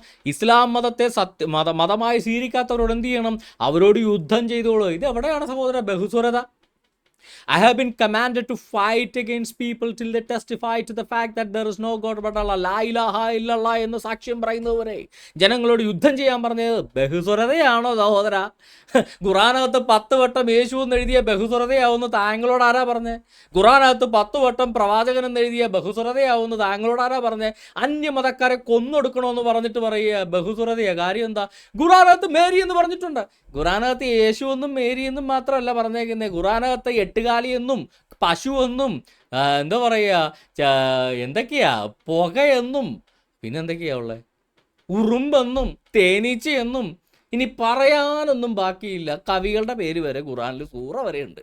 പിന്നാണ് എവിടെയെങ്കിലുമൊക്കെ മെൻഷൻ ചെയ്തിരിക്കുന്ന നമ്പർ. അപ്പോൾ ഏതെങ്കിലും പേരുകൾ ഒരു പുസ്തകത്തിനകത്ത് പറഞ്ഞിട്ടുണ്ടോ എന്നുള്ളതല്ല, ആ പുസ്തകത്തിനകത്ത് ബഹുസുരതയുണ്ടോ എന്നുള്ളതാണ്. അവിശ്വാസികളെല്ലാം നജിസാണ്, വെറുക്കപ്പെട്ടവരാണെന്ന് പറയുന്ന പുസ്തകത്തിനകത്ത് എവിടെയാണ് സഹോദര ബഹുസുരത? അവിശ്വാസികളെ കൊല്ലണം എന്ന് പറയുന്ന, അതാണ് അള്ളാഹുവിന് ഏറ്റവും ഇഷ്ടമെന്ന് പറയുന്ന പുസ്തകത്തിനകത്ത് എവിടെയാണ് സഹോദര ബഹുസുരത? നിങ്ങളുടെ ഏറ്റവും അടുത്ത് താമസിക്കുന്ന അവിശ്വാസികളെ ആദ്യം കൊല്ലണം എന്ന് പറയുന്ന, അവരോട് ആദ്യം യുദ്ധം ചെയ്യണമെന്ന് പറയുന്ന പുസ്തകത്തിൽ എവിടെയാണ് സഹോദര ബഹുസ്വരത? എന്നിട്ട് അവിടെ പണ്ട് ഞങ്ങളുടെ കോളേജിൽ നിന്ന് ഞങ്ങളുടെ ജൂനിയർ പിള്ളേർ, ഇച്ചിരി വില്ലന്മാരായിരുന്നു അവന്മാർ, എന്നെ കേൾക്കുന്ന പിള്ളേർക്കാണ് അറിയാൻ പറ്റും. ഞങ്ങളുടെ ജൂനിയർ ബാച്ചിലെ തൊട്ട് ജൂനിയർ ബാച്ചിലെ പിള്ളേർ അനീമിയയുടെ റാലിക്ക് പോയി. ബാംഗ്ലൂരാണ് റാലി. ഈ ഇവന്മാർക്ക് കന്നഡ ഒന്നും അറിയത്തില്ല, കന്നഡക്കാർക്ക് മലയാളം അറിയത്തില്ല. ഇവന്മാർ മുദ്രാവാക്യം വിളിക്കുക, റാലിക്ക് പോയിട്ട് മുദ്രാവാക്യം വിളിക്കുക, പച്ചത്തെറിയാ വിളിച്ച് പറയുന്നത്. എന്നിട്ട് ഇടക്കിടക്ക് അനീമിയ എന്നൂടെ പറയും. എന്നിട്ട് പിന്നെ കുറേ തെറി പറയും, പിന്നെ മലയാളത്തിൽ. എന്നിട്ട് പിന്നെ അനീമിയ. അപ്പോൾ കന്നഡക്കാരെല്ലാം വിചാരിച്ച് ഇവരെന്താ അനീമിയയെക്കുറിച്ച് എന്തോ വലിയ പ്രഘോഷണം നടത്തുകയെന്ന്. ഇതുപോലെ ഇടക്കിടക്ക് ഈസ, ഇടക്കിടക്ക് എന്താ പറയുക മസീഹ്, ഇടക്കിടക്ക് മറിയ എന്ന് പറയുമ്പോൾ ഇവന്മാർ പറഞ്ഞ ബഹുസ്വരതയാ. ഖുറാൻ എന്താ പറയുക, ഭൂമിയുടെ സ്പന്ദനം കണക്കിലാണെങ്കിൽ ഖുറാന്റെ സ്പന്ദനം കാഫറുകളെ കൊല്ലുന്നതിലാണ്. മനസ്സിലായോ? അല്ലാതെ ഇതല്ല ബഹുസ്വരത. ബഹുസ്വരത എന്ന് പറഞ്ഞ് എല്ലാം ഉൾക്കൊള്ളാന്ന് പറയാൻ എളുപ്പമാണ്, പ്രയാസാണ് ഉൾക്കൊള്ളാൻ. പറയരുത് അങ്ങനെ. പ്രവാചകന്മാർക്കിടയിൽ വിവേചനം കൽപ്പിച്ച് സംസാരിക്കരുത്. എന്തൊരു വിശാലതല്ലേ! ഖുറാനിലെ പുണ്യ നബിയുടെ പേര് ആകെ 5 തവണ മാത്രമേ പറഞ്ഞിട്ടുള്ളൂ. അതിൽ 1 തവണ അഹമ്മദ് എന്നും ബാക്കി 4 തവണ മുഹമ്മദ് എന്നുമാണ്. അല്ല, പ്രവാചകന് മുഹമ്മദ് മാത്രമേ പേരുണ്ടായിരുന്നുള്ളൂ. 5 തവണ മുഹമ്മദിന്റെ പേര് പറഞ്ഞപ്പോൾ ഒരു പ്രാവശ്യം അണ്ണന് തെറ്റിപ്പോയി, അഹമ്മദ് ആയിപ്പോയി. അതാണ് പുസ്തകം. മുഹമ്മദിന്റെ പേര് 5 തവണ പറഞ്ഞപ്പോഴേ 1 തവണ അണ്ണന് തെറ്റിപ്പോയി. അതാണ് ഖുറാൻ. അല്ലാതെ മുഹമ്മദിന് അഹമ്മദ് എന്നൊന്നും മുഹമ്മദിന്റെ വാപ്പയും ഉമ്മയും പേരിട്ടിട്ടില്ല. അല്ല, ഇന്നത്തെ കാലത്താണല്ല അഹമ്മദി കാണിച്ചെന്ന് പറഞ്ഞ വല്ലതും പേരിട്ടെങ്കിലും ഉള്ളൂ. അപ്പോൾ 5 തവണ ഖുറാനകത്ത് മുഹമ്മദിന്റെ പേര് പറഞ്ഞപ്പോൾ തന്നെ ഗോവിന്ദ. എന്തായാലും എൻ്റെ പൊന്നണ്ണ, ഇമാതിരി ബഹുസ്വരത നിങ്ങളുടെ വീട്ടിൽ വെച്ചാൽ മതി, നാട്ടിലേക്ക് എടുക്കാൻ നിൽക്കരുത്. MP ആയിട്ട് കുറേ നാൾ ഇന്ത്യൻ ഭരണഘടനയുടെ ശാപ്പാട് കുറേ നാൾ ഉണ്ടതല്ലേ. അന്തസ്സുണ്ടെങ്കിൽ ഈ പറയുന്ന പുസ്തകം ബഹുസ്വരതയല്ലാത്തതുകൊണ്ട് അത് ഉപേക്ഷിക്കുന്നു എന്ന് പറയാനുള്ള ചങ്കൂറ്റം കാണിക്കണം. അല്ലാതെ മീശ പിരിച്ച് മുകളിലേക്ക് വെച്ചാൽ ബഹുസ്വരതയാവില്ല സഹോദര. 10 വട്ടം ബഹുസ്വരത എന്ന് പറഞ്ഞാൽ ബഹുസ്വരതയാവില്ല. ബഹുസ്വരതയ്ക്ക് വിരുദ്ധമായി കാഫറുകളെ കൊല്ലാൻ പറഞ്ഞ പുസ്തകം ചവിട്ടിക്കളയാനുള്ള ചങ്കൂറ്റം കാണിക്കണം. അവിശ്വാസികൾ നജിസാണെന്ന് പറഞ്ഞ, അവിശ്വാസികൾ അയിത്തജാതിയാണെന്ന് പറഞ്ഞ പുസ്തകം കൊണ്ട് കളയാനുള്ള ചങ്കൂറ്റം കാണിക്കണം. എന്നിട്ട് പറ ഞാൻ ബഹുസ്വരത പറയുന്നെന്ന് പറയാം. ഞങ്ങൾ അന്ധതായിട്ട് താങ്കൾക്ക് ഇനിയും വേണം വോട്ട് ചെയ്യാം. ഓക്കെ? അല്ലാതെ ഈ എന്താ പറയുക, ബൈബിളിലൊരു വാക്യമുണ്ട്, ചെകുത്താനെയും മാമോനെയും കൂടെ ഒന്നിച്ച് സേവിക്കരുത്. അത് 2 വഞ്ചിയിൽ കാലി വെക്കുന്ന പോലെയാണ്. 2 വഞ്ചിയിൽ കാലി വെച്ചാൽ എന്ത് സംഭവിക്കും? വഞ്ചി 2 അകന്നും പോവും, അണ്ണം നേരെ വെള്ളത്തിലും വീഴും. അതായിരിക്കും നിങ്ങൾക്കൊക്കെ സംഭവിക്കാൻ പോകുന്നത്. ബഹുസ്വരതയെ ഖുറാനിലെ 8-ാമത്തെ സൂറ 12-13 ആയത്തെ സൂറത്ത് അൻഫലിൽ നിന്റെ രക്ഷിതാവ് മലക്കുകൾക്ക് ബോധനം നൽകിയിരുന്ന സന്ദർഭം, സത്യനിഷേധികളുടെ മനസ്സിൽ ഞാൻ ഭയമിട്ട് കൊടുക്കും, അതിനാൽ കഴുത്തിനു മീതെ നിങ്ങൾ വെട്ടിക്കൊള്ളുക, അവരുടെ വിരലുകളും വെട്ടിക്കളയുക. ചത്തു കഴിഞ്ഞാലും കഴുത്ത് വെട്ടി തല ഫുട്ബോൾ പോലെ ഉരുട്ടി, അവൻ്റെ കൈയല്ല വെട്ടേണ്ടിയിരുന്ന, അവൻ്റെ തലയാണ് വെട്ടേണ്ടിയിരുന്നെന്ന് പറഞ്ഞ, അത് ഫുട്ബോൾ പോലെ തട്ടിക്കളിക്കണമെന്ന് പറഞ്ഞ ഇവന്മാർ ചത്ത് കിടക്കണ ശരീരത്തിൻ്റെ വിരലുകൾ വരെ വെട്ടിയെടുക്കാൻ പറഞ്ഞതാണ് ബഹുസ്വരത. ഇടക്കിടക്ക് ഈശോ മറിയ ഔസേപ്പ് എന്ന് പറഞ്ഞാൽ മതിയല്ലോ, ബഹുസ്വരതയായി. ബാക്കി കൊല്ലാൻ പറഞ്ഞതൊക്കെ എല്ലാം ബഹുസ്വരതയുടെ ഭാഗമാണ്. എൻ്റെ പൊന്ന് സഹോദര, ഖുറാനകത്ത് ആകെ ഉള്ളത് ഇതാ. അല്ലാതെ ഖുറാനകത്ത് ഒരു സ്ഥലത്തെങ്കിലും നിങ്ങൾ പരസ്പരം സ്നേഹിക്കുക എന്ന് പറഞ്ഞിട്ടുണ്ടോ? നിങ്ങൾ മനുഷ്യരെ സ്നേഹിക്കുക എന്ന് പറഞ്ഞിട്ടുണ്ടോ? മുസ്ലിങ്ങൾ പരസ്പരം സ്നേഹിക്കാൻ പറഞ്ഞിട്ടുള്ളതല്ലാതെ നിങ്ങൾ മറ്റു മനുഷ്യരെ, ശത്രുക്കളെ പോലും സ്നേഹിക്കാൻ പഠിപ്പിച്ചതാണ് ദൈവത്തിൻ്റെ വചനം എന്ന് പറയുന്നത്. നിന്റെ ശത്രുവിനെ പോലും സ്നേഹിക്കണമെന്ന് പഠിപ്പിച്ചാണ് ദൈവത്തിൻ്റെ വചനം. നിന്റെ ചെകിട്ടത്തൊരുവനടിച്ചാൽ നിന്റെ മറചെകിട് കാണിച്ചു കൊടുക്കണമെന്ന് പറഞ്ഞ യേശു ക്രിസ്തുവിൻ്റെ വചനമാണ് ദൈവത്തിൻ്റെ വചനം. ആ ദൈവവചനം കാണണമെങ്കിലേ ഈ പറയുന്ന നാട്ടുകാരെ കുനിച്ചു ചേർത്തി കൊല്ലാൻ പറയുന്ന ഖുറാനല്ല വായിക്കേണ്ടത്. യഥാർത്ഥ വേദപുസ്തകം വായിച്ചാൽ നിങ്ങൾക്കത് കാണാൻ സാധിക്കും. അപ്പം ചോദിക്കും, ഇതൊക്കെ നിങ്ങൾ ഇപ്പോഴും ചെയ്യുമോ? ഈ ബഹുസ്വരതയും പറഞ്ഞുകൊണ്ട് നടക്കണമല്ല, ഞങ്ങൾ ഇപ്പോഴും ഇതൊക്കെ ചെയ്യുമോ എന്ന് ചോദിക്കില്ലേ? ദേ കേട്ടു നോക്കൂ. കോടീശ്വരനായ ഒരു മനുഷ്യനാണെന്ന് നിങ്ങൾ ധരിക്കും. കോടീശ്വരനാണ്, പക്ഷെ അയാൾക്ക് ഒരൊറ്റ പെൺകുട്ടി മാത്രമേ ജനിച്ചിട്ടുള്ളൂ. ഒരു പെൺകുട്ടി മാത്രമേ ഉള്ളൂ. ആ പെൺകുട്ടിയുടെ വിവാഹം എടുത്താൽ ആ വിവാഹത്തിന് പിന്നെ എന്റെ മക്കളെ ഞാൻ നിനക്ക് നിക്കാഹ് ചെയ്തു എന്ന് പറയാനുള്ള അധികാരം നിസ്കരിക്കാത്ത മനുഷ്യനില്ലേ? ഇല്ല. സ്വന്തം മകളെ നിക്കാഹ് അതായത് സ്വന്തം മകളെ നിക്കാഹ് കഴിച്ചു കൊടുക്കാനുള്ള അവകാശം നിസ്കരിക്കാത്ത ഒരു മനുഷ്യനില്ല. ഇസ്ലാമിക ഭരണത്തിന് കീഴിലാണെങ്കിൽ ഒരുവൻ ക്രിസ്ത്യാനിയാണ്, അവൻ നിസ്കരിക്കത്തില്ലല്ലോ. അവന് സ്വന്തം മകളെ നിക്കാഹ് കഴിച്ചു കൊടുക്കാനുള്ള അവകാശം അവനില്ല. ഓക്കെ, കൊടുക്കാൻ അധികാരമില്ല. ഇസ്ലാമിന്റെ കോടതിയും ജഡ്ജിയും ഭരണവുമുള്ള രാജ്യത്താണെങ്കിൽ അത് കോടതി കൈകാര്യം ചെയ്യേണ്ടതാണ്, ഭാവി കൈകാര്യം ചെയ്യേണ്ടതാണ്. നിസ്കരിക്കാത്തവന് സ്വന്തം മകളെ കെട്ടിച്ചു കൊടുക്കാൻ അധികാരമില്ല. ഇനിയും ഞാൻ പറയട്ടെ സുഹൃത്തുക്കളെ, അതാ നിങ്ങൾ നോക്കൂ, ഒരു പന്നിയെ നമ്മൾ കണ്ടു. പന്നി എന്ന് പറയുന്നത് ഞാൻ ഇന്നലെ പറഞ്ഞ പോലെ ക്ലീനിങ് നടത്തുന്ന ഒരു ജീവിയാണ്.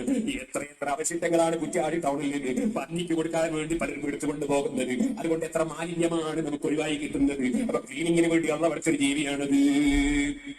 എല്ലാ ക്ലീനിങ് നമുക്ക് സാപ്പാടാറില്ല, അങ്ങനെ എല്ലാം തിന്നണം. പന്നി നമുക്ക് തിന്നാനുള്ളതല്ല, നായ നമുക്ക് തിന്നാനുള്ളതല്ല. അതല്ലാതെ നമുക്ക് പഠിച്ചത് ക്ലീനിങ്ങിന് വേണ്ടിയാണ്. അല്ല, ഈ പന്നിയുടെ വാൽവിൽ നിന്നാണ് പലപ്പോഴും നമ്മുടെ ഹാർട്ടിന്റെ റീപ്ലേസ്മെന്റ് വാൽവുകൾ ഉണ്ടാക്കുന്നതെന്ന് അണ്ണന് അള്ളാഹുവിന് അന്ന് അറിയില്ലായിരുന്നു, ഇന്ന് അണ്ണനും അറിയില്ല. പന്നി ക്ലീനിങ് നടത്തുന്ന ജീവിയാണ്, ഇത് കൊള്ളത്തില്ല എന്ന് പറയുന്ന ആ പന്നിയുടെ ഹാർട്ട് വാൽവിൽ നിന്ന് എൻ്റെ ഹാർട്ട് വാൽവിൽ നിന്ന് പന്നിയുടെ പെരിക്കാർഡിയത്തിൽ നിന്നാണ് നമ്മൾ ടിഷ്യൂ വാൽവ് ഉണ്ടാക്കുന്നത്, നമ്മുടെ റീപ്ലേസ്മെൻറ്റ് വാൽവ് ഹാർട്ടിന് വെക്കാൻ വേണ്ടി ഉണ്ടാക്കുന്നതെന്ന് അന്ന് അള്ളാഹുവിനും അറിയില്ല, ഇന്ന് അണ്ണനും അറിയില്ല. ഓക്കെ, കുഴപ്പമില്ല, അറിവില്ലായ്മ ഒരു പാപമൊന്നുമില്ലല്ലോ. ഓരോന്നിനും ഓരോ ഡ്യൂട്ടിയാണ്. അതേ സമയത്ത് മനുഷ്യന്റെ ഡ്യൂട്ടി എന്താണ്? മനുഷ്യന്റെ ഡ്യൂട്ടി കൂടെ പറഞ്ഞിട്ടുണ്ട്. അതെന്താ? സോറി, ഇത് മുസ്ലിമിൻ്റെ ഡ്യൂട്ടിയെക്കുറിച്ചല്ല കേട്ടോ പുള്ളി പറയുന്നത്, സകല മനുഷ്യരെയും കുറിച്ചാണ് പറയുന്നത്. ആരും തെറ്റിദ്ധരിക്കരുത്, മുസ്ലിങ്ങളെ കുറിച്ച് മാത്രമാണെന്ന്. ഓരോന്നിനും ഓരോ ഡ്യൂട്ടിയാണ്. അതേ സമയത്ത് മനുഷ്യന്റെ ഡ്യൂട്ടി എന്താണ്? മനുഷ്യന്റെ ഡ്യൂട്ടി കൂടെ പറഞ്ഞിട്ടുണ്ട്. അതെന്താണ്? അതേ അള്ളാഹ്ക്ക് ഇബാദത്തെടുക്കാനാണ് മനുഷ്യരെ പഠിച്ചത്. ഇവിടെ നിസ്കരിക്കാത്ത മനുഷ്യർ ഇവിടെ ജീവിക്കേണ്ടതില്ല. വെറുതെ സാബിമാമ് പറഞ്ഞത് മനുഷ്യരെ അള്ളാഹ്ക്ക് ഇബാദത്തെടുക്കാനാണ് അള്ളാഹു തആല മനുഷ്യരെ പഠിച്ചത്. ഏറ്റവും പ്രധാനപ്പെട്ട ഇബാദത്ത് 5 നേരത്തെ നിസ്കാരമാണ്. അത് നിസ്കരിക്കാത്ത ഇവിടെ ജീവിക്കണ്ട. നിസ്കരിക്കാത്തവനെ കൊന്നുകളയാനാണ് പറഞ്ഞത്, അവനിവിടെ ജീവിക്കേണ്ട കാര്യമില്ലെന്ന്. ഇപ്പം നിങ്ങൾക്ക് മനസ്സിലായോ? ഈ പാകിസ്ഥാനിലൊക്കെ ഞാൻ ഒരു UN റിപ്പോർട്ട് 2024 ഏപ്രിൽ 11 UN പുറത്തുവിട്ട ഒരു സ്റ്റേറ്റ്മെൻറ്റ് ഞാൻ എൻ്റെ ഹെഡിങ് നിങ്ങൾക്ക് വേണ്ടി ഡിസ്പ്ലേ ചെയ്യാം. Pakistan, UN experts alarmed by lack of protection for minority girls from forced religious conversions and forced marriage. കാര്യം ഇസ്ലാമിക പ്രമാണം അനുസരിച്ച് ഇസ്ലാമിലെ ഈ കാട്ടറബി ദേവനായ അള്ളാ, ഈ ബഹുദൈവ മതത്തിലെ ദേവന്മാരിൽ ഒരാളായി ഈ അള്ളാനെ നിസ്കരിക്കാത്ത മൈനോറിറ്റികൾ, ഹിന്ദുക്കളും ക്രിസ്ത്യാനികളും പഞ്ചാബികളും അടക്കമുള്ള മൈനോറിറ്റികൾ, അവരുടെ പെൺകുട്ടികൾ, ഹിന്ദുക്കളും ക്രിസ്ത്യാനികളും പഞ്ചാബികളും ജൈനന്മാരും ഒക്കെ ആയ പാകിസ്ഥാനിലെ സാധാരണ പെൺകുട്ടികൾ, അവരുടെ അപ്പന്മാർക്ക് അവകാശമില്ല. ഇനി അവരുടെ അവകാശം, അവരെ കെട്ടിച്ചു കൊടുക്കാനുള്ള അവകാശം ആർക്കാ? ഖാളിക്ക്, ഇവന്മാരുടെ മൊയ്ലിയാർക്കാണ്. മൊയ്ലിയാർ പിടിച്ച് മുസ്ലിങ്ങളെ കൊണ്ട് കെട്ടിക്കും. അതാണ് അവിടെ നടക്കുന്നത്. അവരെ സംബന്ധിച്ചത് നിയമലംഘനമല്ല. മനസ്സിലായോ? ഈ ഇസ്ലാമിലെ പ്രാകൃത ഗോത്ര നിയമം അനുസരിച്ച്, ഈ ഇസ്ലാമിലെ 6-ാം നൂറ്റാണ്ടിലെ കാട്ടറബി നിയമം അനുസരിച്ച് അത് തെറ്റല്ല. കാര്യം അവരെ സംബന്ധിച്ചിടത്തോളം മനുഷ്യനെ സൃഷ്ടിച്ചിരിക്കുന്നത്, അത് ഹിന്ദു ആണെങ്കിലും ക്രിസ്ത്യാനി ആണെങ്കിലും ഏത് ജൈനനാണെങ്കിലും മനുഷ്യനെ സൃഷ്ടിച്ചിരിക്കുന്നത് ഈ കാട്ടറബി ബഹുദൈവ മതത്തിലെ അള്ളാഹു എന്ന് പറയുന്ന ദേവനെ, ഈ ജിന്നിനെ നമസ്കരിക്കാനാണ്. ആ ജിന്നിനെ നമസ്കരിച്ചില്ലെങ്കിൽ അവന് പിന്നെ മനുഷ്യനെന്നുള്ള നിലയിൽ ജീവിക്കാൻ അവകാശമില്ല. അവൻ്റെ പെൺകുട്ടികൾ ഇവർ ഏറ്റെടുക്കുകയാണ്. പിന്നെ ഇവർക്കാണ് അവരെ കല്യാണം കഴിച്ചു വിടാനുള്ള അവകാശം. അപ്പോൾ അവരൊരു മുസ്ലിമിനെ കെട്ടിച്ചു വിടുന്നു. നമ്മളതിനെ നിർബന്ധിത കല്യാണം, നിർബന്ധിത മതപരിവർത്തനം, അങ്ങനെയൊന്നും അല്ല, അത് നബിചര്യയാണ്. മനസ്സിലായോ? ഇതൊക്കെ എന്തുകൊണ്ടാണ് നടക്കുന്നതെന്ന്? ഇവന്മാരുടെ മതം ഭൂരിപക്ഷമായാൽ ഇത് കേരളത്തിൽ നടക്കും. കാര്യം ഇവർ ഈ പറയുന്ന ET മുഹമ്മദ് ബഷീർ ആയാലും, അങ്ങ് മലപ്പുറത്തെ തങ്ങളായാലും, ജമാഅത്തെ ഇസ്ലാമി ആയാലും, കേരളത്തിലെ ഏത് EK അല്ല ഏത് AK സുന്നി ആയാലും, കേരളത്തിലെ മുസ്ലിങ്ങൾ എന്തിനു വേണ്ടിയാണ് മുന്നോട്ട് വരുന്നത്? കേരളത്തിൽ ഇസ്ലാമിക ഭരണം നടപ്പിലാക്കണം, ശരീഅത്ത് നിയമം കൊണ്ടുവരണം, ഈ പറയുന്ന മുഹമ്മദിൻ്റെ ചര്യകൾ നടപ്പാക്കാനുള്ള അവകാശം അവർക്ക് ലഭിക്കണം. അത് ലഭിച്ചു കഴിഞ്ഞാൽ എന്ത് സംഭവിക്കും? ഇതൊക്കെ തന്നെ സംഭവിക്കും. നിസ്കരിക്കാത്തവന് ജീവിക്കാൻ അവകാശമില്ല എന്ന ഇവരുടെ ഇത്തരത്തിലുള്ള ഇതിലേക്ക് വരും. ഇത്രയും നേരം നമ്മൾ കുറേ സീരിയസ് വിഷയങ്ങൾ കേട്ടില്ലേ? എന്തായാലും നമുക്ക് നമ്മുടെ ഹനീഫിക്കയെ കണ്ടൊന്ന് ചിരിച്ചിട്ട് ഇതിനകത്ത് അദ്ദേഹത്തിന് വല്ല റോളൊന്നുമില്ല. ഇത് സംവിധായകൻ്റെ കുഴപ്പമാണ്. ഞാൻ അദ്ദേഹത്തെ വ്യക്തിപരമായിട്ടൊന്നും പറയാം. അദ്ദേഹം മുസ്ലിം ആയതുകൊണ്ട് അദ്ദേഹത്തെ ടാർഗറ്റ് ചെയ്യുന്നൊന്നുമല്ല കേട്ടോ. ഒരു നടനെ സംബന്ധിച്ചിടത്തോളം നടൻ എന്ന് പറയുന്നത് സ്ക്രിപ്റ്റിനനുസരിച്ച് അഭിനയിക്കുക, ഡയറക്ഷൻസ് അഭിനയിക്കുക മാത്രമേ ഉള്ളൂ. ഇതിൻ്റെ തെറ്റുകാർ അതിൻ്റെ സ്ക്രിപ്റ്റ് റൈറ്റേഴ്സും അതിൻ്റെ ഡയറക്ടറുമാണ് അതിൻ്റെ തെറ്റുകാർ. ഉദയപുലം സുൽത്താനിലെ ഒരു രംഗം നമുക്കിന്ന് കണ്ടുവെക്കാം.